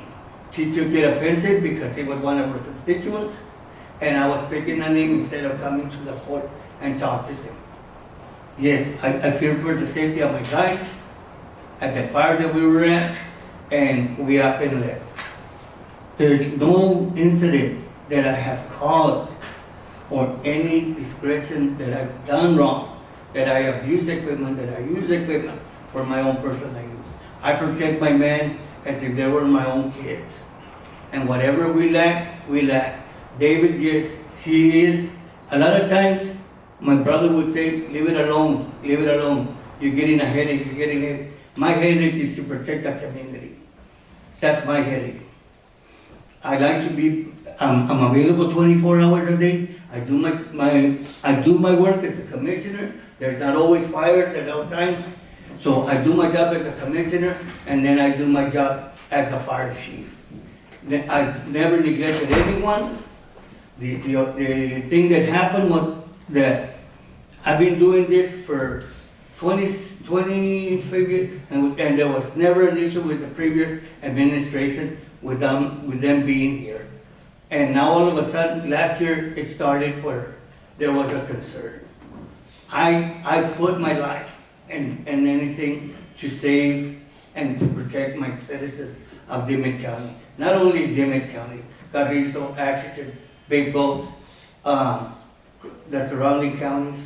We have a great mutual understanding with the surrounding counties. Anytime I call them, they're available. And yes, I'm gonna tell you, this is how it is. Sometimes I feel that the fire department is not getting enough support.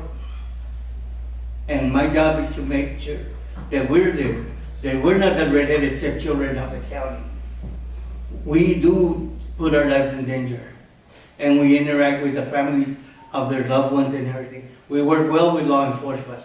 I have never heard that law enforcement complain about me. Never heard DPS complain about me. Never heard the Border Patrol or anybody. We as a department function as a department should function as well as we can. We brought up this fire department from 1996, where we only had 2 junk trucks, and I call them junk trucks because that's the way they turned them over to us, with no brakes and not operable. But we were wearing yellow suits, those overalls, and it looked like construction personnel. But eventually we started working on grants, started getting trucks, started getting equipment. I met with the people on the oil field. They do a lot of work for us. They help us out with equipment. But yet, again, I never have failed. I try to work with everyone, but yes, I feel like I am picked on because the simple fact they can't see a fire department functioning as well as it does.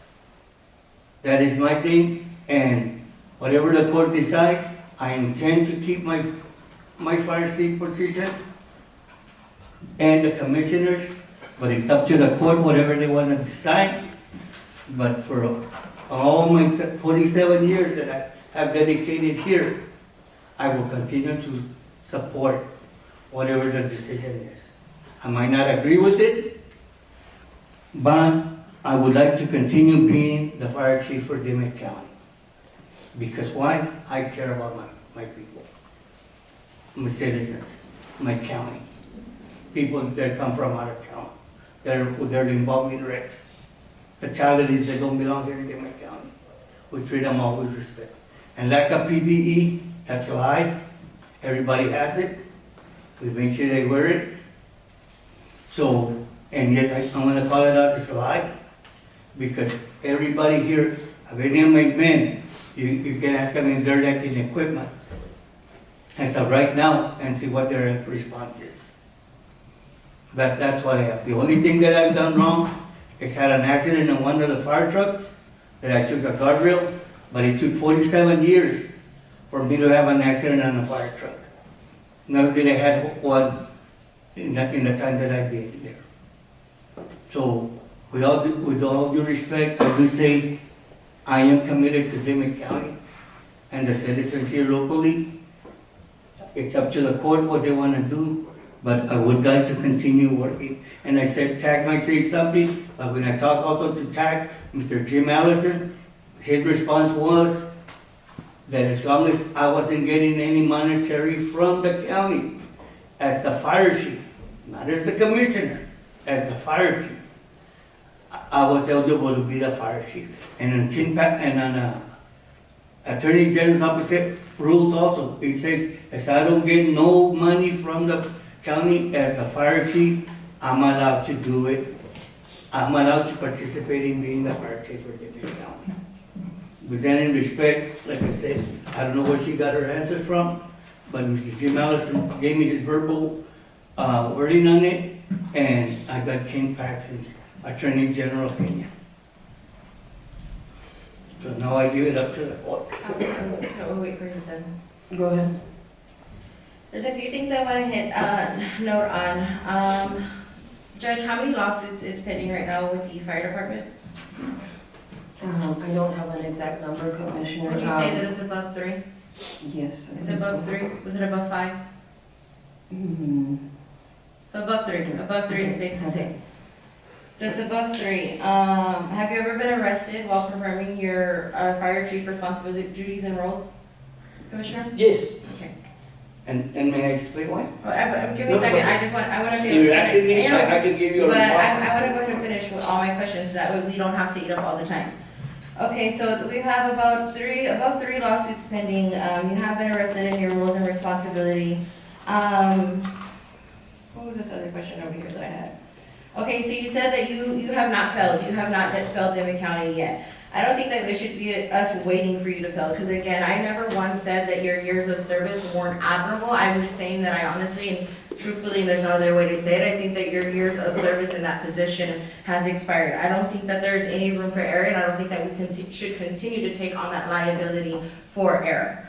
I know that you said the fire truck this past weekend. I know that before, when Juan was here, when he said that he felt attacked because of Chief Lara being removed, let me make it very, very, very clear and serious. The only issues that I had with Chief Lara was he told me something in confidence that I in then return told the judge, and then the judge came and said it in Commissioner's Court in front of everybody. But I am not going to be making my commissioner responsibilities and roles based on one individual and one constituent, because I'm representing an entire group of people. But to be able to put that connection 2 and 2 kind of goes together to say that a lot of the rumors that I heard this weekend or this week probably land true, because again, it made me feel like I was in the election, but y'all guys have nothing better to do but to slander one's name and to assume things, but never have the guts to pick up the phone and have a conversation. So, again, Big Will's last when Juan was here, they were allowed to use the fire truck. The constable was able to take the fire truck over there, so that way if anything did happen, we would be able to respond quickly. That was the old fire truck that was there. Tell me why we've been in office and we've never been allowed to use that fire truck then. So this is what I'm telling you. Even if you don't want to admit it, you're using your political position for power to be able to dictate and do what you want to do, and there's a connection to this court. So you can have your letters from the Attorney General, and you can have them from everybody, because the thing that we learned about law, and I said, you forfeit the position to make it legal to be able to provide those services. And I'm not sitting here and saying, you know what, thank you for the years of services that you provided to Dimmit County. Honestly, truthfully, and from the bottom of my heart, con Dios, and every single word that I'm telling you, thank you for your service that you provided to Dimmit County, for always serving and protecting the people. I think that you have added great value to that fire station. But to sit here and say that the resignation was never submitted, if Mr. Gonzalez was here himself, I would say that he was the one that had the main issue that would remind me every month and told me, and this is another thing, you sat here and said, I frustrated you to the point to resign. I only frustrated you to have an uncomfortable conversation, and at the end of the day, that is our job and duty as a commissioner, to come up here and be able to have uncomfortable conversations. Now, it is no fault of mine that you're inadequate and unable to have conversations that make you feel some type of way. We're never able to get to a resolution on the bottom line of absolutely anything when we're up here. But again, that is not my fault, yours. I simply was pushing you to have the conversation, and you didn't want to have the conversation. But the origin of the issue did not stem from me. Again, it stemmed from you and the judge. And it was something that was used over your head and dangled over your head for political power. I'm assuming, I don't know, again, at least I'll say I assume, I don't know.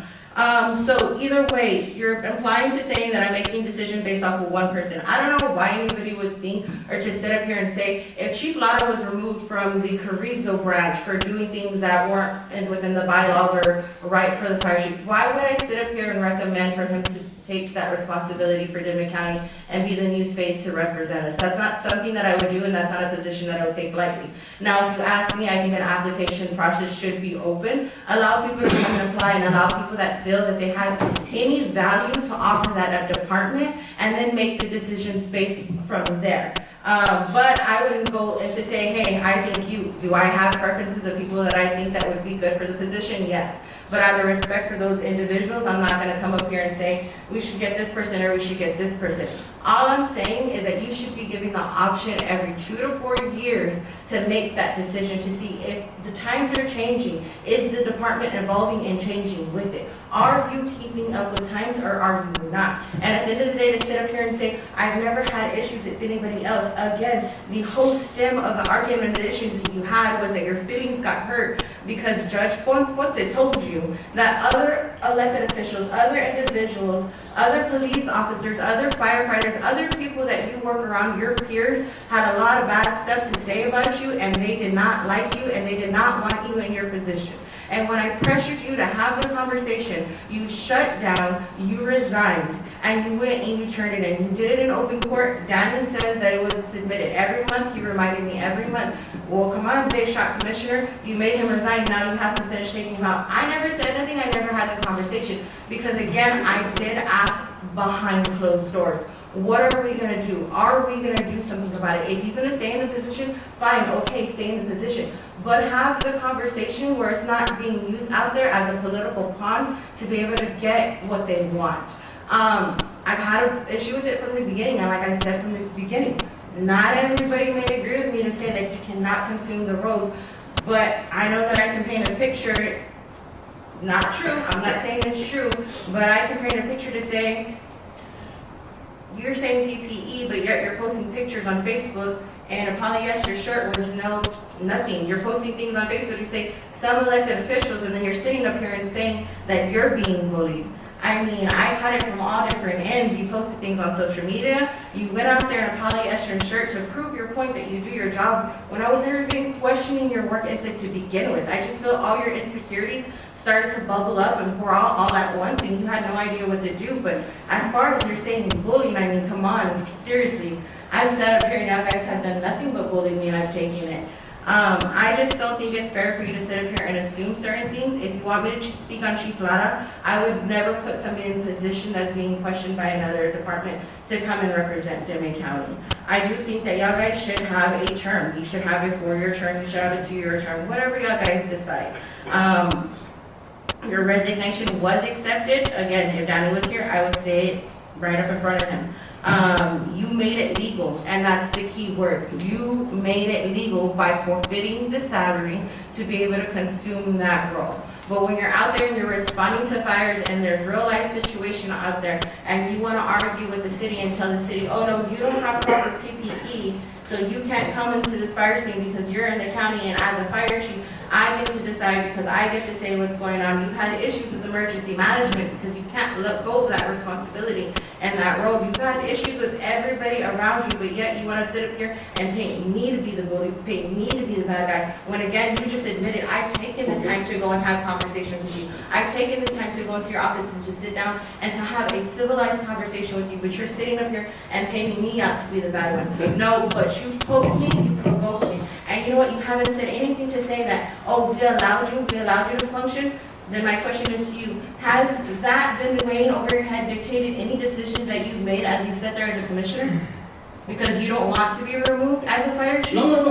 Because I'm saying, if it means that much to you, you're willing to come up here and you're willing to bring the fire chief, the fire department with you to come speak on that. And my question is, has that ever weighed so heavy on you that it's affected the decision-making of your process as a commissioner? Because again, that is the issue that I have. That is the issue that I see. That you want that position so bad, that you're so hungry for it, that you're not willing to admit that maybe you're past your prime and you're past your years of service, and you don't want to let it go. You're becoming a liability, and you sit up here and say, I never failed, but we're supposed to sit up here and wait for you to fail? I'm sorry, but at the end of the day, I care about you too much and I care about your household that I want you to be able to go home at the end of the night. And I honestly do think that your cloud of judgment and your one-track mind thinking and not being able to see the bigger picture is a clear indicator of why you shouldn't even be a fire chief. But again, that is a personal decision. But my question still stands. Having that dangle over your head because you said that you've operated for a whole year, which is true. You've operated for a whole year and nobody's brought it up. Has it ever affected your decision-making process as a commissioner? Has it? I don't understand what you're asking. Because you've been so afraid of losing your position as a fire chief. Has it ever affected your decision-making as a commissioner when you sit up here? No. No, it hasn't? Okay, let me tell you something, I'm gonna answer a couple of questions, and I'm glad they're here, because I'm gonna ask them. Ms. Rodriguez, have I ever had an issue with you, ma'am? Have we crossed paths where I have been disgruntled? You wanna ask the other emergency Hold on, management hold on, coordinator? Hold on, because you're trying to get a picture of what's right in front of you. Hold on, Well, the hold on. other I'm emergency asking right management now. coordinator, was there an issue? Come on, Judge, Okay. come on, Judge, let's go. I said, let him answer, okay? Okay, because now she wants to interrupt. Miss Selena, have I had issue with you? No, sir. Sheriff, the day that I was arrested, and I'm gonna clarify this, why was it? For trying to do what? Your job. My job, trying to keep my firefighters safe. And that was the reason, and the only reason it was because I came over the radio, and the sheriff back then was, I need him to call me. We had a serious situation where a tank was getting ready to either explode or we were cooling down. I retrieved my crew from there, and I told the dispatcher, I don't have time to talk to the sheriff right now. We're in a critical situation. Something is fitting in this tank. Didn't I say that, Sheriff? That's correct. And what happened to the charges? They got thrown away, they got thrown out because it was a wrongful arrest. I could have come after the county. Believe me, I could have come after the county. And injured people from the tower down with our basket that we have. And the other one was gonna be on those batteries that are coming in from, on your county road, whatever it is. And did I ask this fireman did I ask y'all to come down? No, sir. No, sir. Did I tell you to come and speak on my behalf? No, sir. So you tell me, ma'am, where do you get that I'm dictating? If you're talking about micromanaging, I see it on your part. That you're trying to micromanage the departments. And not only mine, but several. Because you have that voice, and you wanna be heard, and you wanna be known to do this and that. But in the long run, you're trying to micromanage. Do I wanna be fire chief for the rest of my life? What have I told you guys that? When my body says that's enough, or I feel it that I can do the job no more, I will step down. But while I can and go to trainings, hey, there it is. You feel uncomfortable, you think that I'm a liability. When have I done this? Those lawsuits that are pending, they weren't brought up by the fire department. They were brought up by putting them on the agenda when we had those issues. And because those issues should have been discussed in executive session, but you wanted to discuss them out in the open. And never did, and on one of them, we even came out where it showed that we didn't do anything wrong. The other one was an MBA that I had no part of it. So it doesn't matter. How many other departments get sued, ma'am? How many others? And yet you're so concerned with the fire department getting, and I know it's a concern because it is money that we're going through, if that's your concern. But how many other departments have gotten sued and we haven't never mentioned them here in Commissioner's Court? In the open. See, there's an answer for everything. But this time I said, I'm gonna play it smart, don't get upset, I will talk, and I will tell you everything I need to know. Big Boss, the time that I loaned the truck to Big Boss was for New Year's Eve, last year. I asked Pereira if I could put a truck over there. You don't know what I do. I asked Pereira if I could put a fire truck over there in Big Boss. He said no, because it wasn't part of Dimmit County. I was willing to do that, and you can ask Mr. Pereira. I even said if we get a grant, if I get a new truck, can I put it in Big Boss? No, because it belongs to Dimmit County. Anybody that wants to use those trucks in Big Boss, they need to organize a fire department, and then they need to become part of Dimmit County. Yet y'all are having a hard time getting firemen, from what I hear from your mayor. Nobody wants to help. Everybody says yes, but at the time when it happens, nobody's around. So don't tell me and try to dictate to me that I have not tried to work with anybody else. I was trying to get you a fire truck from Dilly, but unfortunately it didn't go through. So if you think that I didn't care, I would go through all these extra steps to help you all. You know, I even offered myself to do grants for them, and still they didn't go through. And that was with the old administration. So you don't know what I've done. You can't speak on my behalf that I do this and I do that. You don't, like I told you the other day, you don't see behind the scenes. I just don't sit here and look pretty. I'm doing my job. I'm doing more than what I have to. Do I complain that I'm doing more than I have to? No, because that is how I am. And regardless if I was in a firefighter, I'm always active with the community. As a commissioner, I do my job and beyond. Because the time I get home, finish talking to my constituents, I have no hours. You heard me say it up there when we were in a training in Austin, what I told that guy. And I want to clarify it again. We're not in the dinosaur training area. We're in a modern, we're in the 2025, 2026. There's free training for these guys that they go to. And the one of the things that they can't go is because they're county employees. They're not affiliated with the fire department. So that stops them. Are they gonna use their vacation to go? And like you, we can take off anytime we want. That is no problem. We don't have hours. Nobody tells us what our schedule is or what we need to do. But in firefighters, if they're working, they gotta lose their work vacation so they can go on training, because they don't mind. Some of them go. And I send them. But do they get reimbursed? No, because they're not affiliated with the fire department. So you can't tell me, I do this, I do that, and this, and you're kind of changing it also, because the day that Mr. Gonzalez was here, and then Mr. Gonzalez changes his mind and doesn't remodel, or he wants to do whatever route he wants to go. At that time, when I gave that paper, he said, your resignation is not acceptable at the moment, because it hasn't been put up on the agenda. So he might tell you something else, and then he told me something else. I don't keep up with Mr. Gonzalez. I'm not in Mr. Gonzalez's office every day finding out stuff. As a matter of fact, when I go to Mr. Gonzalez, I'm like, I'm going to the principal's office. And that's all I say. Either the judge or Danny. That's all I say. I even told him that the electoral office. What are you doing? Well, I'm going to the principal's office. Okay? So, but that's what I'm going to tell you. On the arrest, yes, it was a wrongful arrest. Judge Perez was there when I bailed out. Can I ask a question to you? So if you're saying that Danny said that your resignation wasn't accepted, why did you go to the clerk's office and try to pull your resignation from there? Because I took Mr. Gonzalez's word. But were you allowed to pull your resignation letter from the clerk's office? No. Why? Because it was accepted? No, she told me that when I spoke to the county clerk, she said that it was an arrest, the resignation was accepted, but I couldn't pull it out of there because it was logged in, right? So was the resignation accepted or not accepted? No, it wasn't accepted. I don't have the authority to accept the resignation. So I mean, it was still put there and it was still said, like, it was accepted.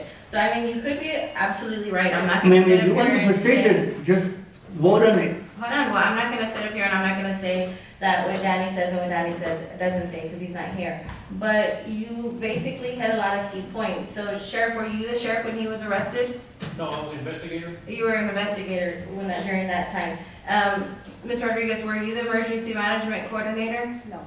So you would say that the reason for the arrest was not being able to communicate effectively for everybody's safety and needs, because that's what I'm seeing. I could see that his intentions were good and he was trying to do his job, but at the end of the day, the arrest stemmed from not being able to communicate with people around him under a high stress situation to be able to get the job done effectively and correct. That's what I'm seeing. So he wasn't the sheriff, that wasn't the emergency coordinator, you cannot communicate. At the end of the day, not saying that there's no value that you can add to that department, by all means. I think that on a personal level, I have no ill intentions towards you. I do think that if you want to continue to sit up here and say that I'm the bully, I'm the mean one, and I just sit here and look pretty because you've thrown that out a few times, I do my job and I do try to do it really, really well to be able to communicate with you. If I'm not elected in 4 years, I'll be able to say that I came up here and I had the hard conversations and the tough conversations. You said that before me, because y'all guys like to say past administration, but the last administration, the only thing that was changed out was the judge. that court still stands. And then past that was just Juan being removed, so there's just me. So when you say past administration, you're really implying just me. And you like to say that a lot, to say that I'm the problem, I'm the cause of the problem, but at the end of the I day, have never said I that find before. it very, very healthy that if past administration never challenged you enough to have a conversation based on the department, I think that I'm doing my job. And I'll leave it at that. So my motion is to yes, to be able to set a 4-year term for the application process for the fire chief, for the Dimmit County Fire Chief. Open it up, advertise it for a 1-month time period. Not saying that he should be restricted from being able to apply, but his resignation was accepted. I don't think that that's a question that we're having up here. He knows that it was accepted as well. And then from there, we'll put on the next commissioner's court to advertise it, and then allow a month, and then choose a new fire chief. That is my Just- motion. Yeah, just for the record, Commissioner Carmona, I wish Mr. Gonzalez was here, but he's not. I do want to say one thing. Mr. Gonzalez did advise me that you were considered what's called a holdover chief. I don't know what conversations he had with Commissioner Talamantes. I suppose he told her the same thing he told me, but I just wanted to put on the record that Mr. Gonzalez had advised me that we did accept your resignation that day, and that you are considered the holdover chief, which means that you're the chief so long as we have to decide something. So I'm assuming that's the only reason why he kept telling Commissioner Talamantes, like, You can hold over. are you gonna do something, are you gonna do something? He didn't tell me that personally, to be honest. He just told me that one time about being a holdover. And I just wanted to put that on the record as to what I was advised from Mr. Gonzalez. Like I said, he's not here, so I don't know what he advised Commissioner Talamantes, but that's all he told me. Judge, I'm going to put in my 2 cents for what they're worth in this situation. I'm in no shape or form here to bash anybody down. If anything, I do commend Commissioner Carmona for his role in taking the responsibility as a fire chief. It's a very important responsibility, everybody knows. My comments are going to be strictly on facts. And at the end of my comments, I mean, I know people are not going to agree with me, but so be it. We're a small community. We're not here to agree with each other. And there's reasons for it. My concern here is the safety. As Commissioner said, his concern, his priority is the safety of his party. My priority is the safety of our constituents. And I'm not here, I'm not going to tell you you're doing your job right or wrong, because I'm not there. I'm not a firefighter. I'm not a person that spends any time at the fire station. I wouldn't be in any shape or form position to even be opinionated to that. But I will say this, it's important that we understand that the safety of a fireman is important, but the safety of our constituents is also important. And I'm just going to ask, we've had concerns, and I'm going to go back to facts. I personally have received concerns, complaints of different situations, of the approach. You get to see the approach of how it was handled. But by the same token, I've received comments on how the fire department has handled situations. So it balances out, because none of us are perfect. We all make mistakes, but we make the best of it. And I feel like y'all are making the best of it. However, going back to facts, are we willing to hurt somebody to get to the scene? Is what I always ask. Are we willing to hurt somebody to get from the fire station to the scene?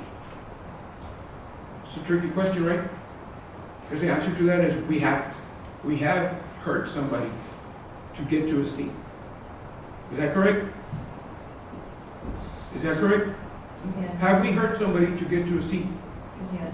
Okay, that's all I'm going to say, because I'm always, we discussed it with Sheriff Castellano in the past, when there was chases going on. We had issues about chases going through town. I mean, are we willing to hurt somebody trying to get from the bank to the store because we're chasing a car, for example? I don't feel that it's necessary. It's a risk that you have to take.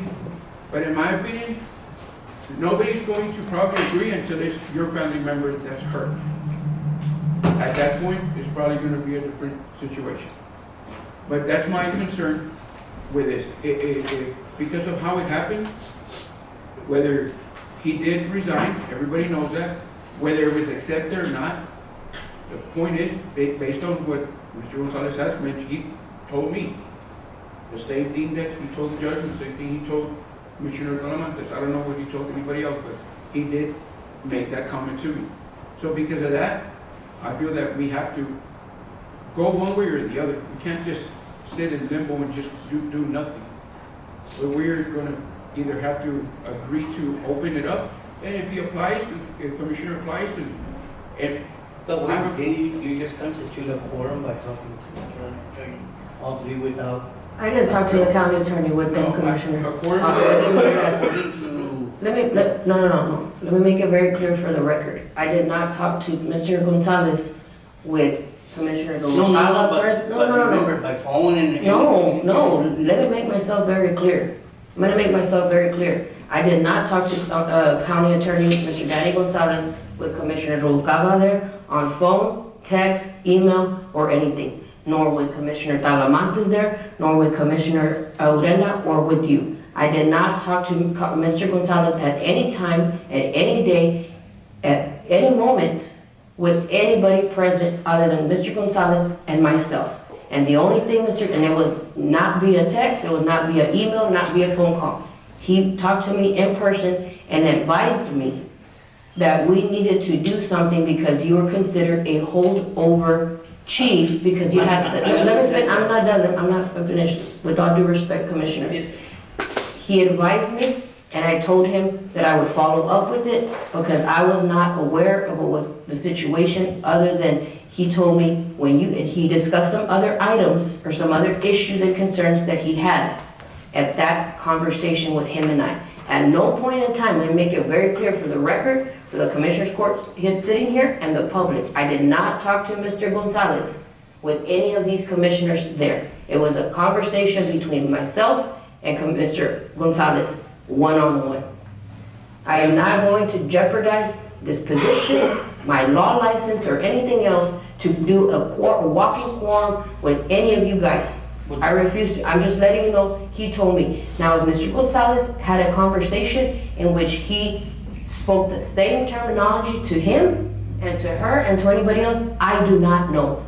Because I was not there when he spoke to them.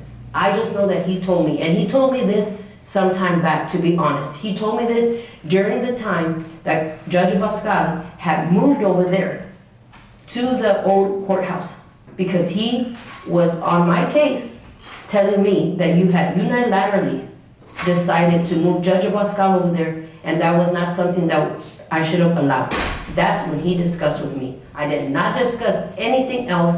I didn't discuss your work ethic, anything about you, your department, or the fire department. All he told me was that it needed to be handled and a discussion needed to be had because you had submitted your letter of resignation and legally you were considered just a holdover chief. That's what he told me.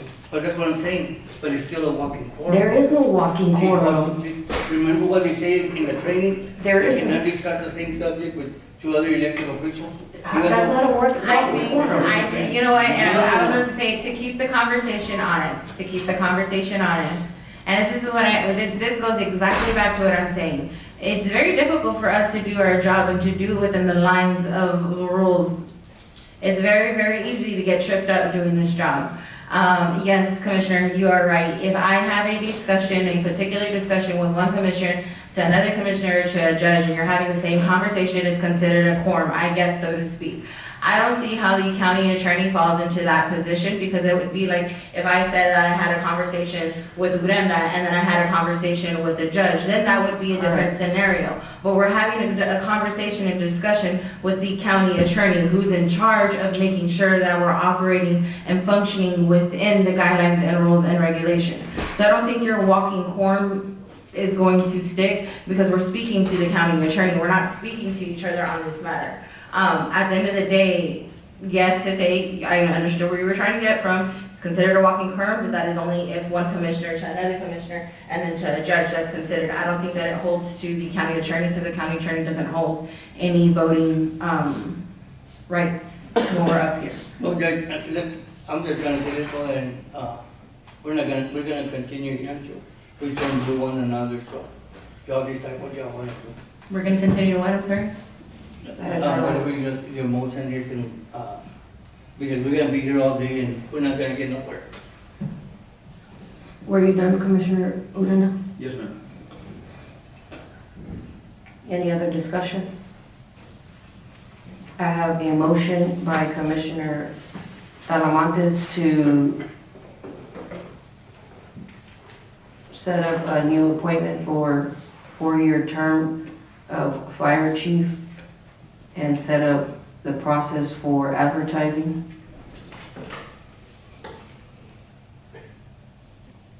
Is there a second? I'll second. I have a second. Okay, question, Ma'am, who's gonna take care of fire money as of right now? You. You, you're You're considered the the holdover. holdover. you stay as a whole. You're not being moved. You're not willing to take on the responsibility and roles while we transition this? Maybe, Excuse me? okay. I have a second by Commissioner Urenda.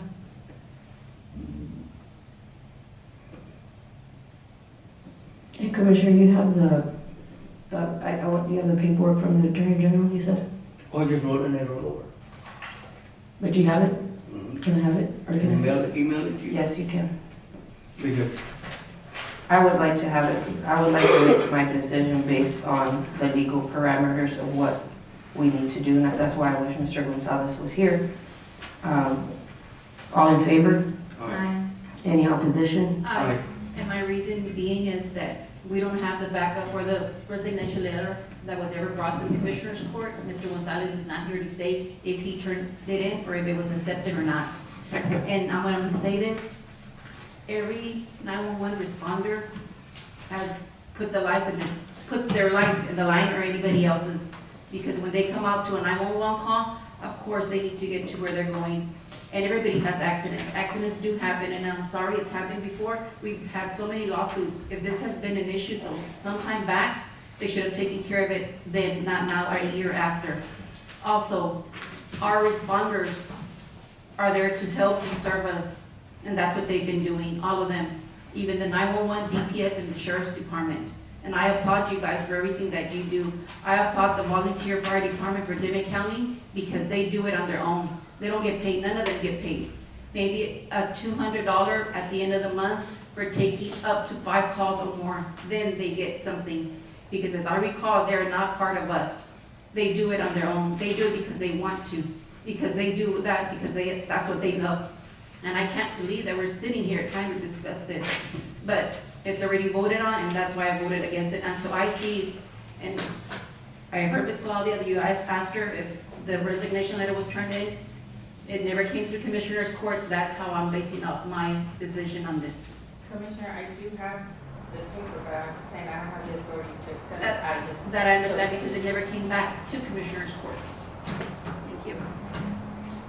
And I have one, I would abstain, So then it dies. so the motion dies. I'm abstaining until I get word from Mr. Gonzalez.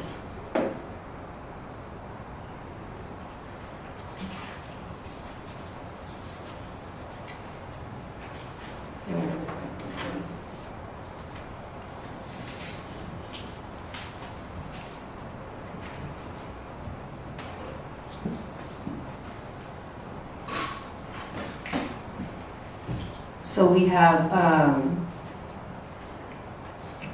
2 for, 2 against, and 1 abstention, so the motion is going to die as it stands now.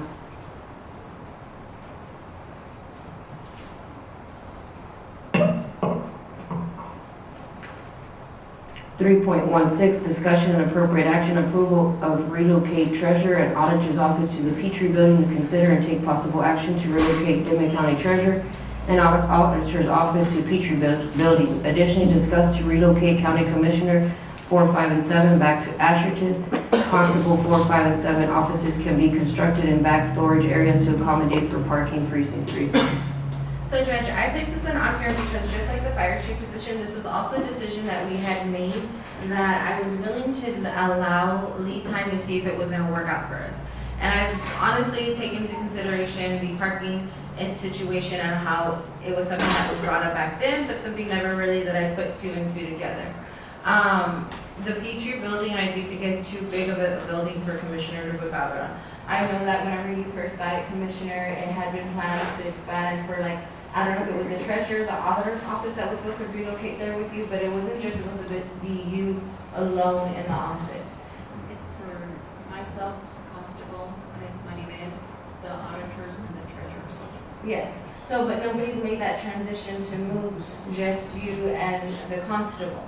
I think it's a waste of space. I think like considering the light, the water, everything that we have. That's beyond my control. I can't force them to move. They can't move because there is no internet service in there. What we have right now, thanks to Howdy, we have internet beaming from the courthouse. But if you do anything on it after 8:30, it lags. I cannot move my event in there with that kind of service until we get accurate or better service. And we're already spoken to Mr. Pereira. I know there's a bill that was due $20,000 to $29,000 that was due for a spectrum for the CSA building that has not been paid, and it's back and forth that it has and it hasn't. And it's their, I mean, I can't force them to move. I know they were supposed to move and they haven't moved in yet. But Mr. Rosas uses his office, his space, his deputy uses it, I use it as much as I can. So, and I mean, the parking, I understand the parking, there's parking for at least 5 or 6 people that can park there.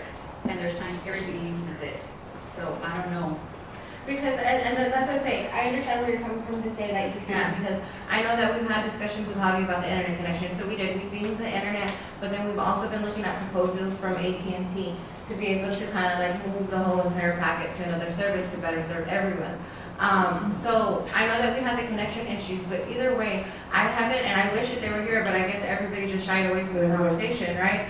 But, I wish Mr. Pereira was here. I know, I wish too, Mr. Pereira was here. Mr. Pereira has, for the record, conveniently, Mr. Pereira is not here, but for the record, Mr. Pereira has gone to my office, that he's wanting to move to the Petrie building, but he can't, and I don't know, for whatever reasons or whatnot. Mr. Ortiz, you're here. Can you advise the court as to why you have not moved to the Petrie building? I mean, for us right now, logistically, it doesn't make sense. It would be kind of cramped, and all of us would need to be there to kind of make it work. And I don't want, like for example, my office, like I don't want me in one corner, and then Nancy in another corner, and then Eric in a different corner. Why is it already picked who gets to go where, or what's the deal? For right now, I know they're already picked. Who's they? Well, the Judge, we know elected this, official everybody that's knows this. I have my office, Constable Rosas has his office. No, because Mr. Pereira has come to my office and said that where you're at, that's his office. He has said that, and Mr. Hernandez is back there. Mr. Hernandez, did Mr. Pereira not tell us that last week? I've been there since we bought it. I'm just going, that's what I'm saying. Mr. Pereira is conveniently not here, but Mr. Pereira went to the office last Wednesday, Tuesday? And he said, Tuesday, and he said that the office you're using, that was his office. And that's why he hasn't been able to move over there, because you're there. And so I was like, okay, well, I mean, follow up. I mean, the thing is a concern, at least for me, going back, I don't know, Commissioner Talamantes can say her concerns, but I mean, that building was purchased so that it could be utilized by several offices, because it does defeat the purpose. This is having 2 people there for that building, and it's, I mean, oxymoron to have it open and just have 2 offices housed there. So that's why I'm asking, like, what was the reason why you haven't been able to move over there, or why can't you, or don't want to, or whatnot? Well, I just think right now, because I know there's been talks about kind of remodeling it to make it work the way we can work, but I haven't seen that move forward at all. I know he got the one that was doing the jail, but it was expensive. And then he said, apparently he said that Mr. Urenda found somebody that would do it for cheaper price. Yeah, he To came and fix looked at The building, the job. I'm not For the sure back. what it is, but Yeah, before the holidays. we're there, so I don't understand. So on my end, I haven't seen him move over there. I haven't heard him say anything about that office being his office. I was willing to give the proper time to see what was gonna happen with the building in Asherton. And as you know, the last Commissioner's Court, we just started the process to be able to apply for it and move forward with it. So you putting that through Commissioner's Court kind of sparked like, hey, well, what are we gonna do about the Petrie building? Because at the end of the day, I haven't seen the Treasurer's Office make any initial plans to relocate. I think he just kind of settled in his office and kind of made do. I also haven't seen auditors, not to say that I think I asked the treasurers, I don't think I ever asked the auditors if they plan to relocate or not. I think when I did ask the treasurer's office, he says kind of gonna wait, fill it all out, see how the office is filled up, because he was concerned with his department being spread apart. I just don't think that, considering how much we paid for the building, the water, the light, and everything, it's feasible for us to continue to just have one person in that building. And we've said it about 5 times in this Commissioner's Court, where everybody's saying like, well, we had a problem with it then. I've only been here for a year, and I already have a few things on my list that I have a problem with, obviously, that we're trying to tackle onto that. But who's to blame that nothing's getting done? Because I feel like a lot of the times, these agendas come up here, and it tables or it dies or something, and we never come back to revisit or have the You'll conversation. see, I've been asking Mr. P on the internet, that's the only issue we have, that's the only reason I cannot put money bid in there.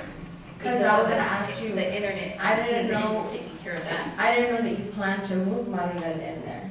It passed the Commissioner's Court. It has been mentioned before. Because I thought that we had discussed it, I know that we had discussed it, but I remember that the concern was that, the billing, the payments, that they were gonna be having to go to 2 different areas to be submitting payments. I do remember you submitting her in the moving process now, I apologize. But, so, even at that though, then we're kind of getting into that. If you move Maribel away from here, how is it that she's supposed to be doing for all the commissioners? What does money do for all the commissioners? The commodities and The stuff like. commodity can still be done over there. So then are you gonna move your commodity room over there? Because that's what I'm trying to understand too, like, There's no room, she doesn't have a commodity room. so what are you gonna do with the other rooms? That's what I'm asking you. What other rooms? The other rooms are for the treasurers and the auditors. So just whatever. We just got one office. I just have one office, Maribel has one office, Mr. Rosas has one office. That's it. All the other offices are available. Why they have not moved, I don't know. I'm gonna ask a silly question, but when, is there still plans on building the new office? Yes, and we spoke to the architect last week, because we need to redo the prints, I call them prints, to Right. make sure that they're up to par on the, I think they mentioned something on the lines or the brakes.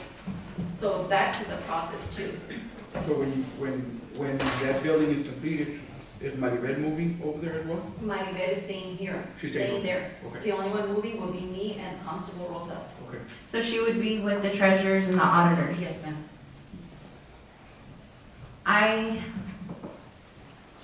What's the time frame looking like for the building process and stuff? Because I do feel like it's an expensive holdover. I mean, any way that we write this, it's an I expensive don't know how holdover. long it'll take. If it takes 6 months or a year, maybe less than a year. I know the sports complex took a year, so maybe less than a year, since it's just two buildings and smaller. So give or take 6 months to a year. And it could be It less. depends, yeah, because the CSA building, on 9th Street took over a year to build, and that's just one building. Yeah, Yeah. so I'm looking maybe a year or less. And also, Yeah. Commissioner, also remember, when you came into office, we had discussed that, you were gonna get a new office in Atchison, and your constable and JP. It's been how many years that they have been working on that, and it still hasn't been done. And now this modification that they're trying to do here, I mean, legally you sit on precinct 4 and 5 and 7. So that is your building, you paid it with your COs. And what I see is like, if they're gonna move you out of there and put you back in Atherton, What are they gonna wait another, what, 10, 15 more years before an office gets built? Because, I'm hoping it gets done within the year. And once it's done, those 2 offices will be available. Because my thing is that I do think that it was a better fit for the treasurer and the auditor's office. It does make sense, the layout makes sense, better suited for them. I know that he's saying too, like, since you came in, they've been saying that they're gonna build. Honestly, that was why I voted to allow you into the future building, because it was the same concern that I had, I'm being honest with you. Now looking back too, it's, like I'm telling you, and I mentioned it a minute ago, I see where the drag out process lasts a lot of the times, and we're able to eat up the better part of our year sometimes if you drag something on long enough. I just don't want it to say like this is the end game, because this isn't what we said. We said that the building was gonna get built. I do know that you took it for construction, but the building isn't being utilized properly, I feel like, for what it was paid for it.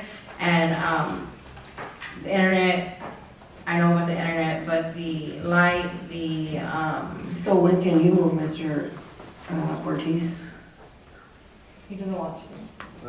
I mean, But that was the whole purpose of purchasing the building.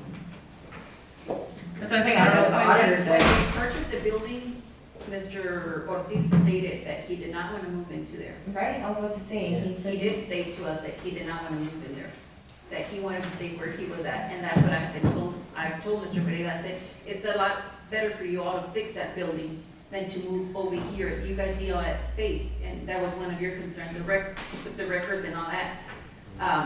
And they kept insisting that, no, they needed that building for the EOC, or to build an EOC, that's why they wanted us out, or wanted you guys out, and that's the worrying, and I know Mr. Pereira's not here, but, that's the thing. I mean, we moved in, Mr. Rosas moved in. That's all I can say. I know, even with the lacking of the internet service, but we're still managing. I know he's still doing what he can. Yeah, because my idea was like the records room, what we could do is we could convert that to a office for the constable. So you could have it in the back, and then we could be able to remodel it to give you the room that you need. I've seen some of the other constables' offices, and so it's pretty much, I feel like the square footage could work for you. So that you could stay there, and then obviously 4, 5, and 7 was gonna go back. But I think initially I was a little bit stunned, because what I initially thought that you were gonna move your county workers, which would have been like your road and bridge and stuff like that, with you over here. That's why I was like, well, where are you gonna do commodities from? That's why I was asking, like, how is everybody else gonna be there? But then you're saying that it was just the 3 offices. Either way, I do still think that it's a waste of space. We're wasting the space out there. I don't want another year to go by before anybody hears me say that I think it's a waste of We space. just need to move on building the new office, doing the blueprints, getting it advertised. I agree with that 100%. I think we need to move on it, but I think while the time is pending, whether it's 6 months, a year, over a year to build in Asherton, I think that the auditor's office, the treasurer's office needs to move to the Petrie building, because Where there's enough offices. there's no, it's just being utilized, and how do you justify the expenses? And what are we gonna do with the other building once they move? It's still gonna be there. Remodel this? Because I was about to say, like, what helps our timeline go faster? That's what I'm trying to get at too, like, what if, Bidding it out and finding an architect to build it. You have to We have to bid it out. I know that the bidding out process and everything, but what is gonna help us, the end game of what we want? We want the auditors and treasurers at the Petrie building, and we want this for the EOC? No, that was posed, That was her thing. She wanted to build it. let me say that. That was posed maybe a year ago, Selena, maybe, for the EOC. What emergency management requested, because we're one of 4 counties in the state of Texas that do not have a actual formal EOC. And it was at that time that this commissioner's court said, no, we're not going to approve to build an EOC, because we're going to use, or the fire station was going to be, or is going to be, or was the EOC. So that died down. That had nothing to do, that was a request that was put in here, but that had zero to do with the fact of the matter that we're trying to buy the Petrie building. The Petrie building was a different purchase we were wanting to purchase it. And Commissioner Rubalcaba had said on the record that she was not gonna approve for the purchase of the Petrie building unless she was able to use that Petrie building. That's what she had advised. So at that point, we purchased that building, or the votes got voted for us to purchase it only if it was gonna be allowed to be used by Commissioner Rubalcaba. Yes, and for us to And move there, then- once we built the precinct, 4, 5, and 7, JP's, Constable, and my office in Asherton, we would move out into our new building. Correct, you're correct, but what I'm saying is that your comment was that you were not gonna approve for us to purchase that Petrie building, because we were trying to purchase that Petrie building, correct me if I'm wrong, Commissioner Udana, Commissioner Carmona, because you guys were here when we voted. But initially, Mr. Pereira was the one that was pushing and pushing for us to buy the Petrie, because he wanted to move to the Petrie building. And he wanted to move and he wanted to move, and the building was gonna be for Mr. Pereira. That's when Ms. Rodriguez, which is my assistant emergency management coordinator, we got approached by EMC for us to, we needed to have an EOC here because we're one of the few, like I said, 4 maybe counties not having an EOC. So I put it on the table for us to use that as an EOC because the Petries were selling it, and for us to not have to build a building. At that time, I put it on the table and it got denied.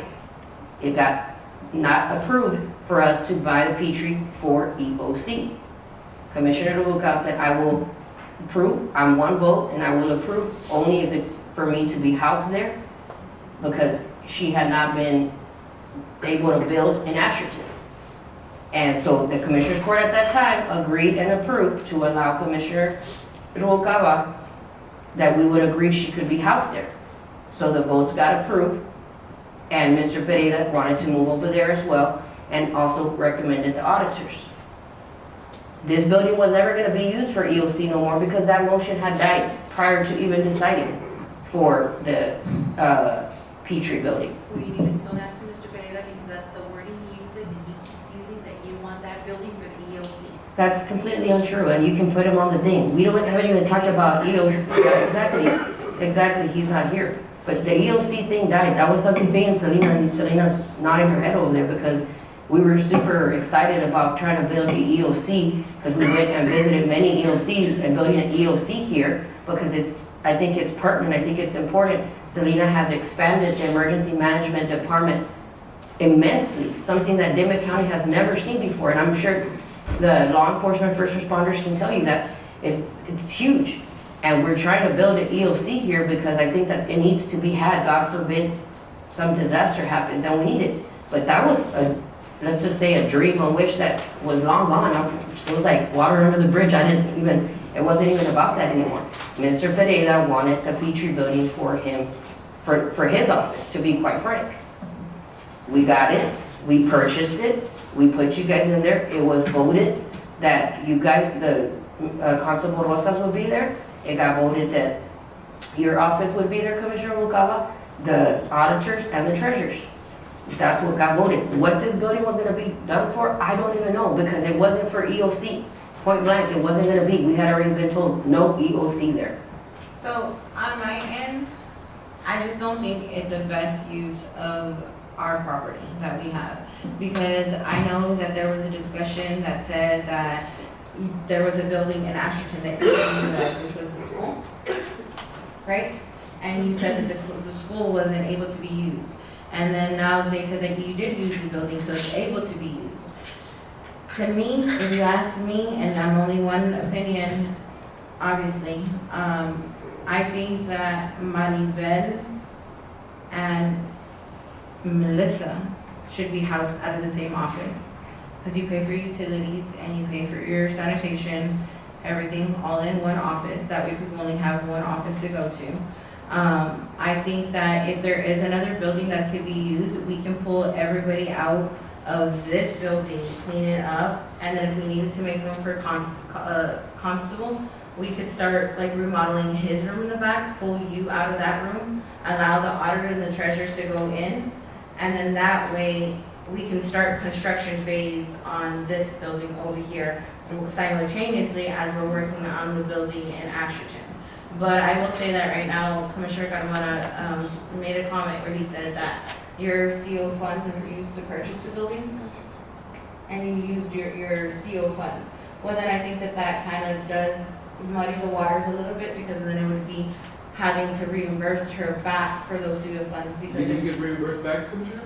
Huh? You didn't get reimbursed back on your seal? Never. Really? It's been paid for my COs. yeah, because honestly, just to keep the more of it going, like, that's how I see it, that's how I envision it, but if you paid for it out of your COs and you haven't been able to use those funds or those COs for anything else, I would think that the funds need to be returned back before you make another transition. But speaking just logically and trying to see what we have in front of us, it doesn't make sense. The building is going to waste and the use is going to waste, because we're kind of all stuck. Well, and we do need to get organized a little. Yes. Because it's like, not that things aren't working, but there's always room for improvement. But this building here in the back, we all know that it needs to be addressed, as far as paint. Cosmetics. Cosmetic wise. But you can't do it with everybody sitting in there and all their files in there. So we need to do something to be able to house the treasurers and the auditor in a building where they can, and also be able to move and stay there, and not be moving back and forth. Especially if we already have plans of another building for construction.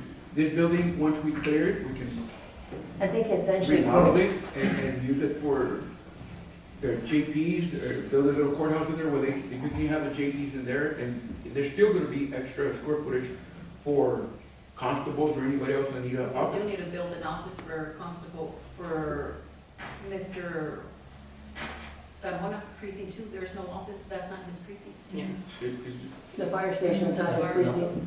I'm gonna have to go buy some property in the building to house my constable, and myself. So that, I'm trying to avert from spending money, but I think if going, we get to that point, I'm gonna start looking for a property to buy, and I think going back hopefully I to, won't get kicked out of there.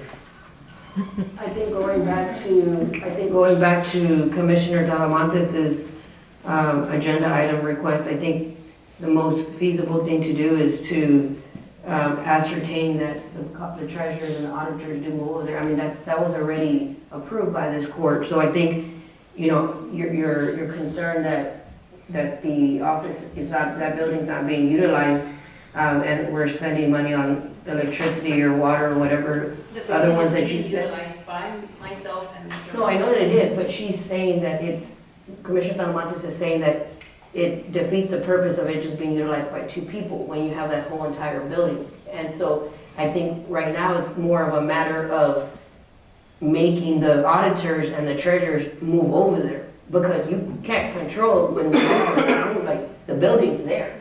So now it's just a matter of telling the auditor and the treasurer, you gotta move over there. And you can't tell the treasurer and the auditor. How many- We can't tell them how. No, I know, but you understand what I'm saying, because, I mean, the purpose, exactly, because, There is no way for them to move right now until we have proper internet service, because they cannot use their softwares, payroll and all that. I would recommend that the construction take place to the addition of the new offices. we already approved that though. I understand. I'm talking about the Petrie building. We already had approved that, for it to be, I understand, but I'm saying, let them do the construction, because it's gonna be chaotic for everybody to be over there, and people are working on the construction. Right, because there's like 5 open offices right now? There's not. So we have 10 people in that building. You want 10 people to fit into 5 offices, along with No, our but- records that need to be temperature controlled. Like, the commissioner, and you said no, what? No, I was gonna say, it's just like the KO building that we bought. It's still sitting there. Why don't we do that at parking? Instead of it, now that's money going to waste because nobody's using the building. And that Then we can knock that building down, create more parking for the county employees.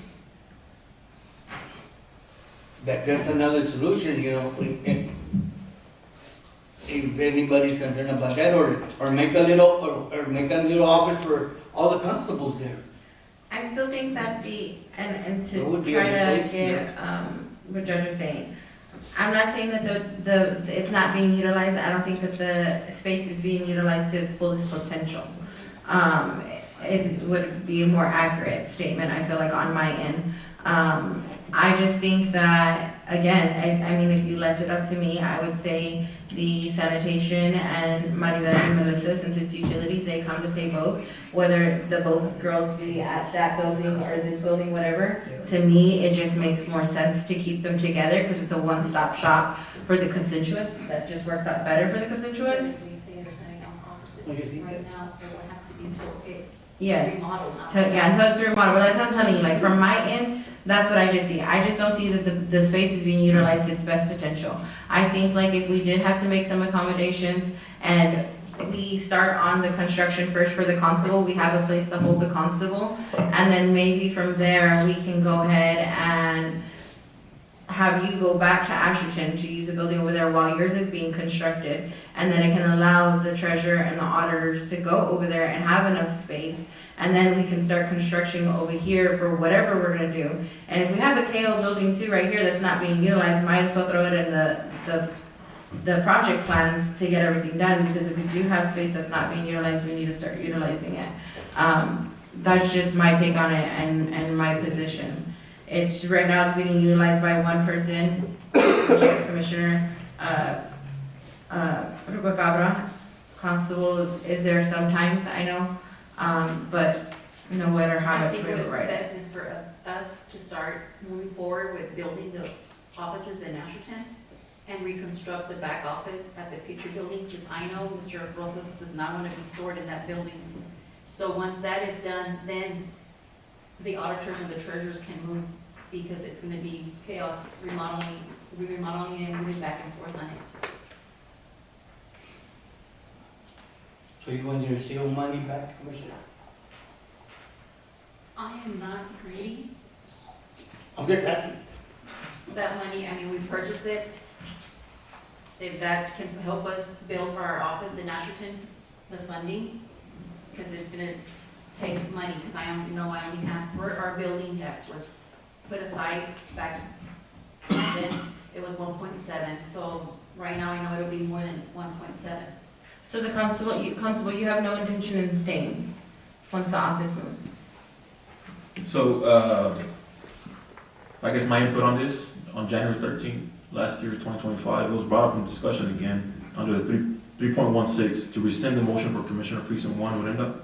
After several minutes into that discussion, the judge did agree that we should be housed there until Commissioner 4 gets a building built, right? And the judge made a motion to house Commissioner Precinct 4, Constable 4, being either from sanitation, HR, and the auditors. I don't think anyone should be in a storage building, especially that one's made of 4 concrete walls, tin roof, probably can't get service in there. It's more of a secure room. So I think I'll find where my office is at. I want to fulfill and I continue to advocate for what was voted on until I get my office built. Again, I just don't think, I don't think that there's a concern of who's supposed to be there. We know who's supposed to be there.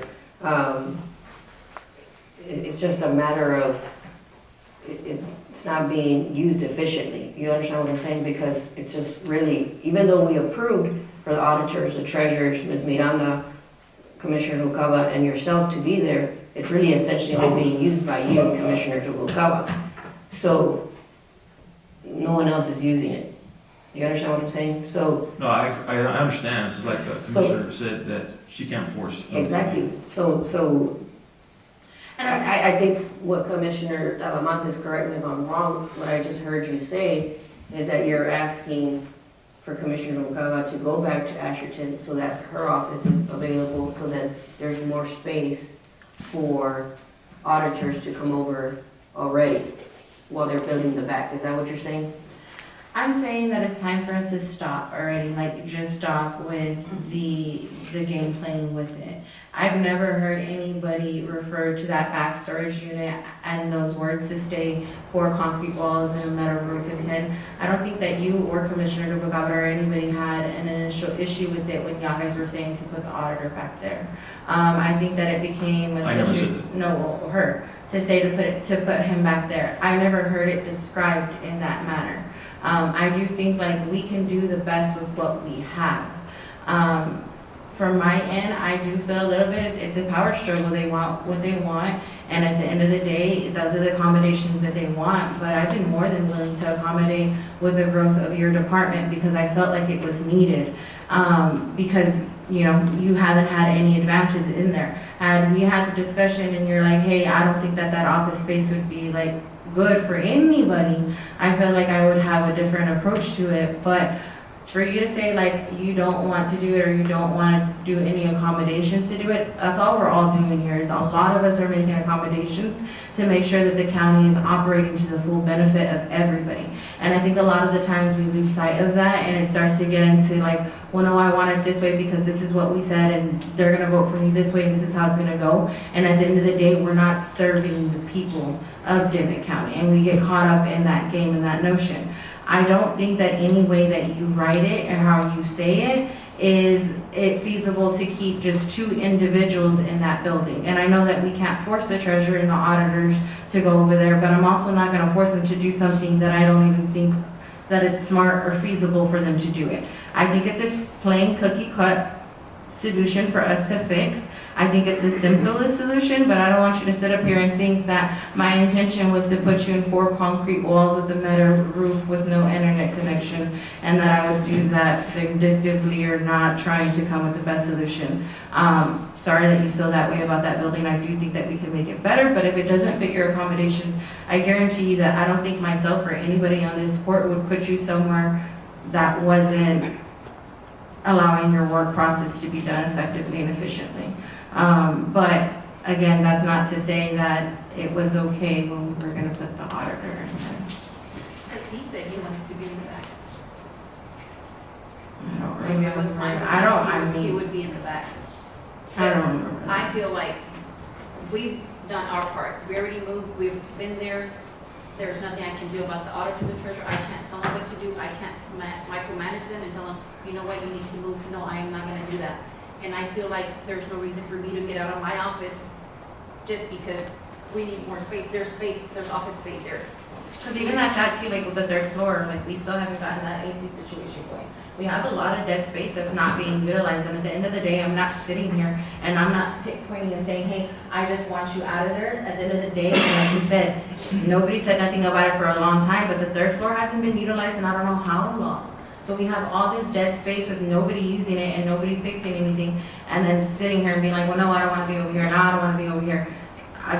From a tax-paying perspective, pretty frustrating.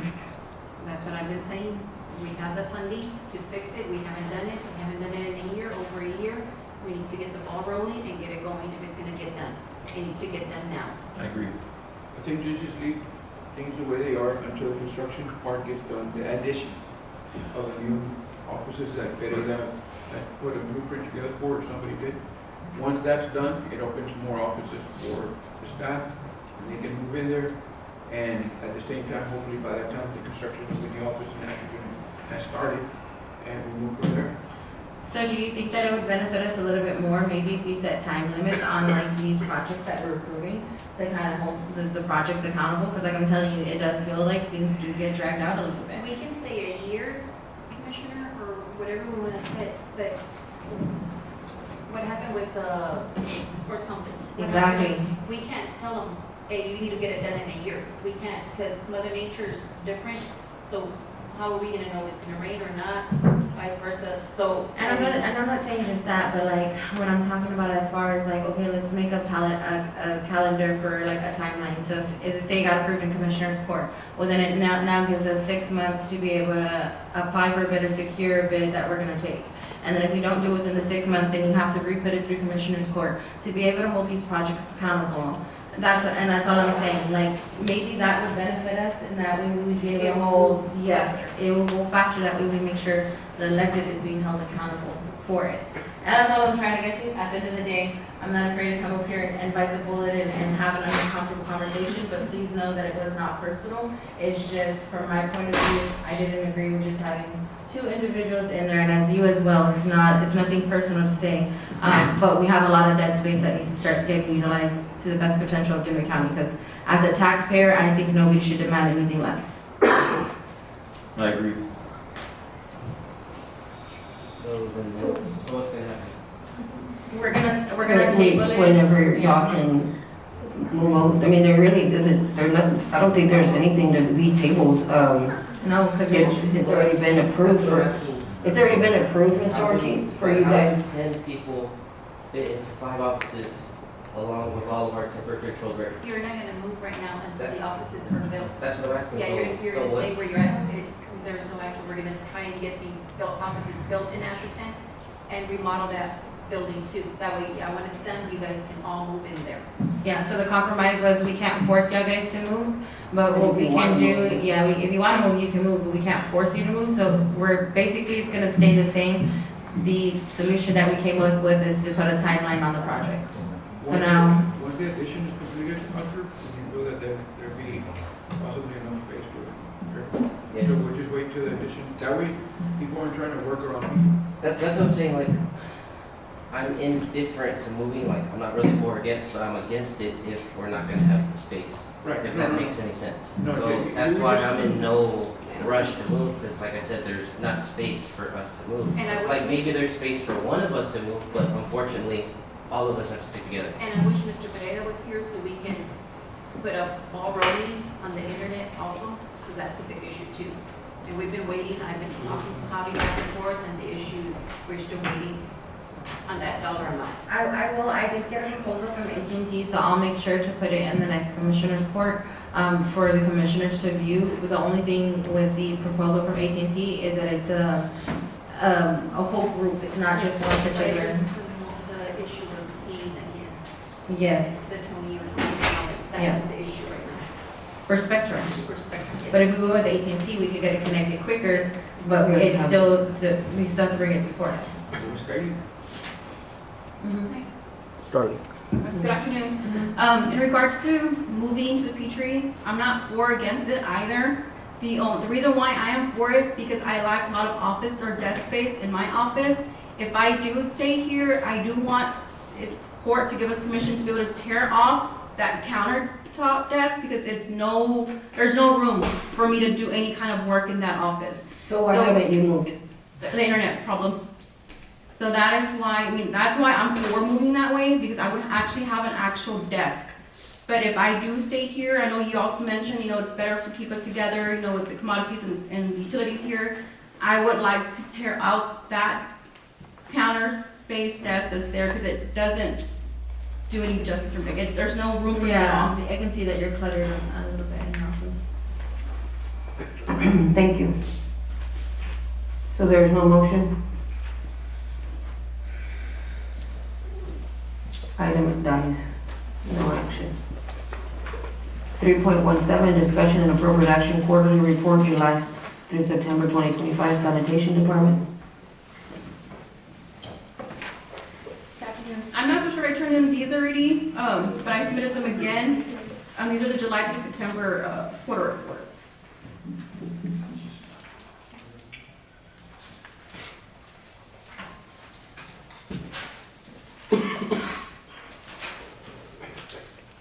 So for this department, the next two commissioners court, you'll be able to submit the report without Yes. having to attend. Yeah, so now with any changes, I'll submit, I'm closing out the December one actually today, so this quarter is closing out today. And I'll be able to submit but then from there, I'll be able to submit the monthlies.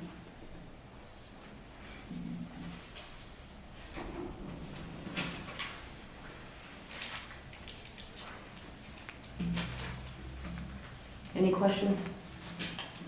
I entertain a motion. Motion by Commissioner Noguera, Second. Okay.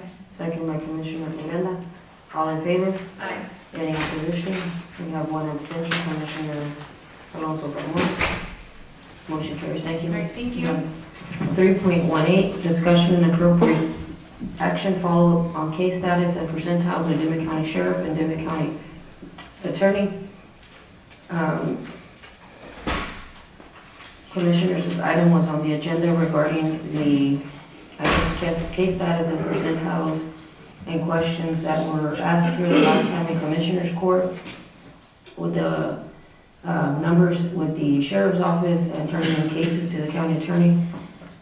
It's my distinct understanding from email correspondence that Mr. Gonzalez advised that he was not going to be here today and that he was not going to present himself to discuss, I guess, any matters regarding the sheriff's office and his, I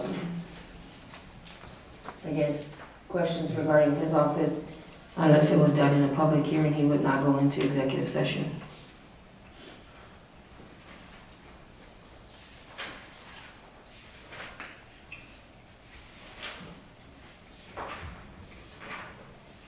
So I'm going to table this item. Second. Second by Commissioner Alonso Carmona. Any discussion? All in favor? Aye. Any opposition? Motion carries. 3.19, discussion and appropriate action, approval for County Judge Martha Ponce to attend the mandatory egrants training January 22nd in Austin, Texas. So moved. Motion. Judge, if it's mandatory, how come the emergency management coordinator isn't going? She's going, but she's going on a different date, Commissioner. And this is mandatory? Yes, in order for us, so the way eGrants works is that I am the administrator of the grants within the county. Any grants that we have through eGrants, I'm the administrator.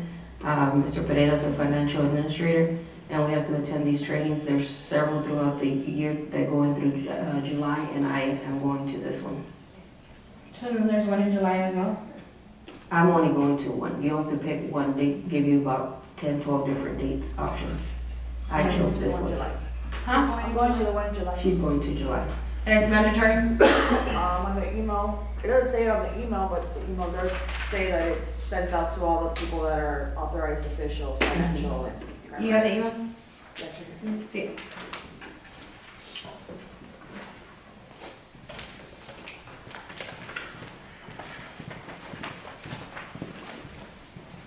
Thank you.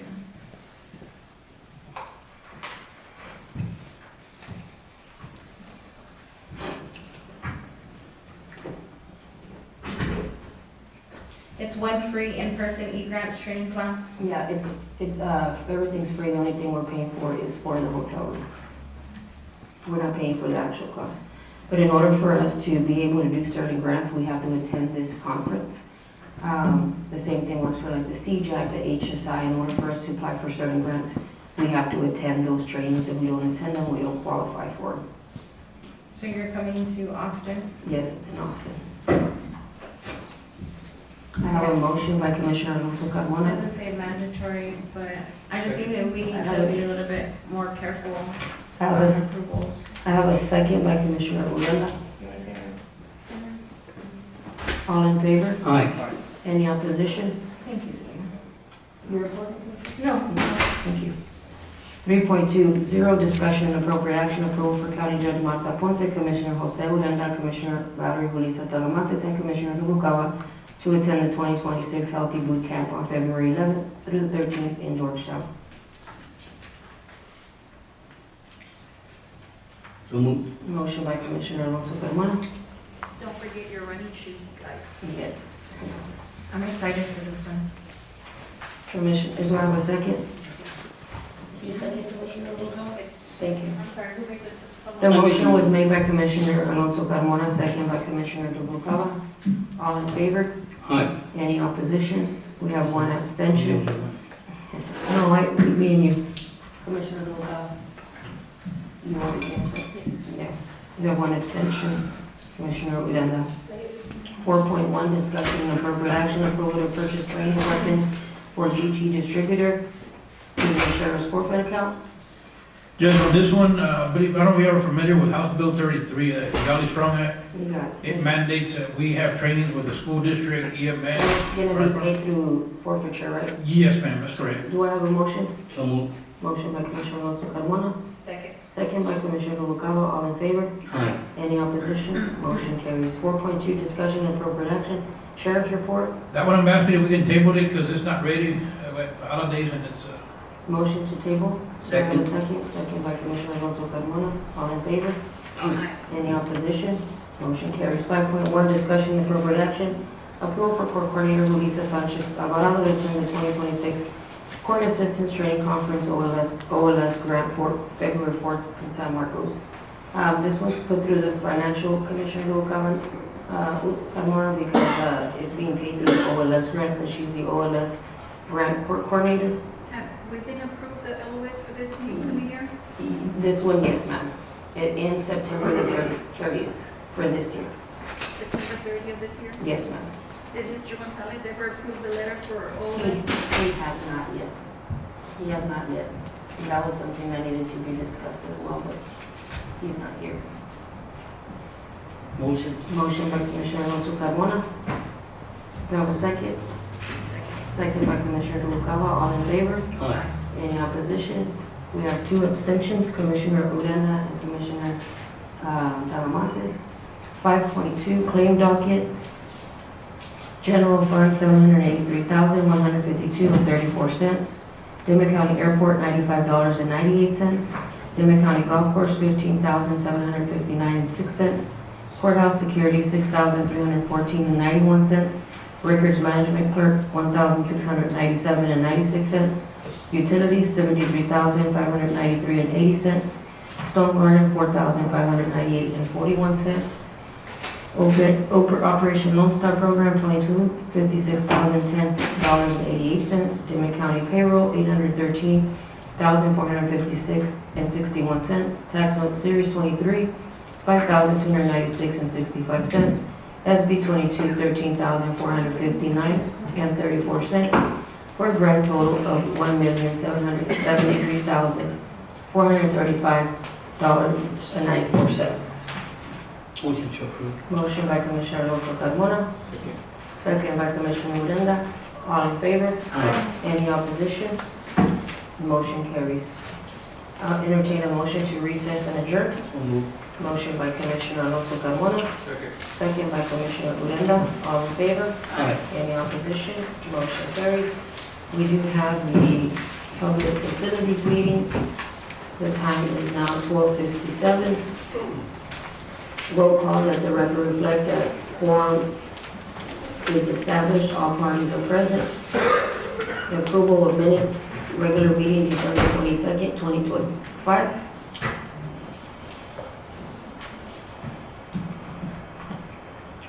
Motion to approve subject to corrections. I have a motion by Commissioner Talamontes, Second. second by Commissioner Noguera. All in favor? Aye. Any opposition? Motion carries. 2.1, discussion and appropriate action, new business. My report was on the last Commissioner's Court. No new business. Okay. There is no new business, no action. Financial, the claim docket, public safety, $7,636.66. Motion by Commissioner Noguera, Second. second by Commissioner Talamontes. All in favor? Aye. Any opposition? Motion carries. I'll entertain a motion to recess and adjourn. Motion by Commissioner Uranda, Second. second. It doesn't matter. I know, but I didn't hear who said second. We both did on the same. Commissioner Noguera. All in favor? Aye. Aye. Motion carries. This meeting is adjourned. Thank you.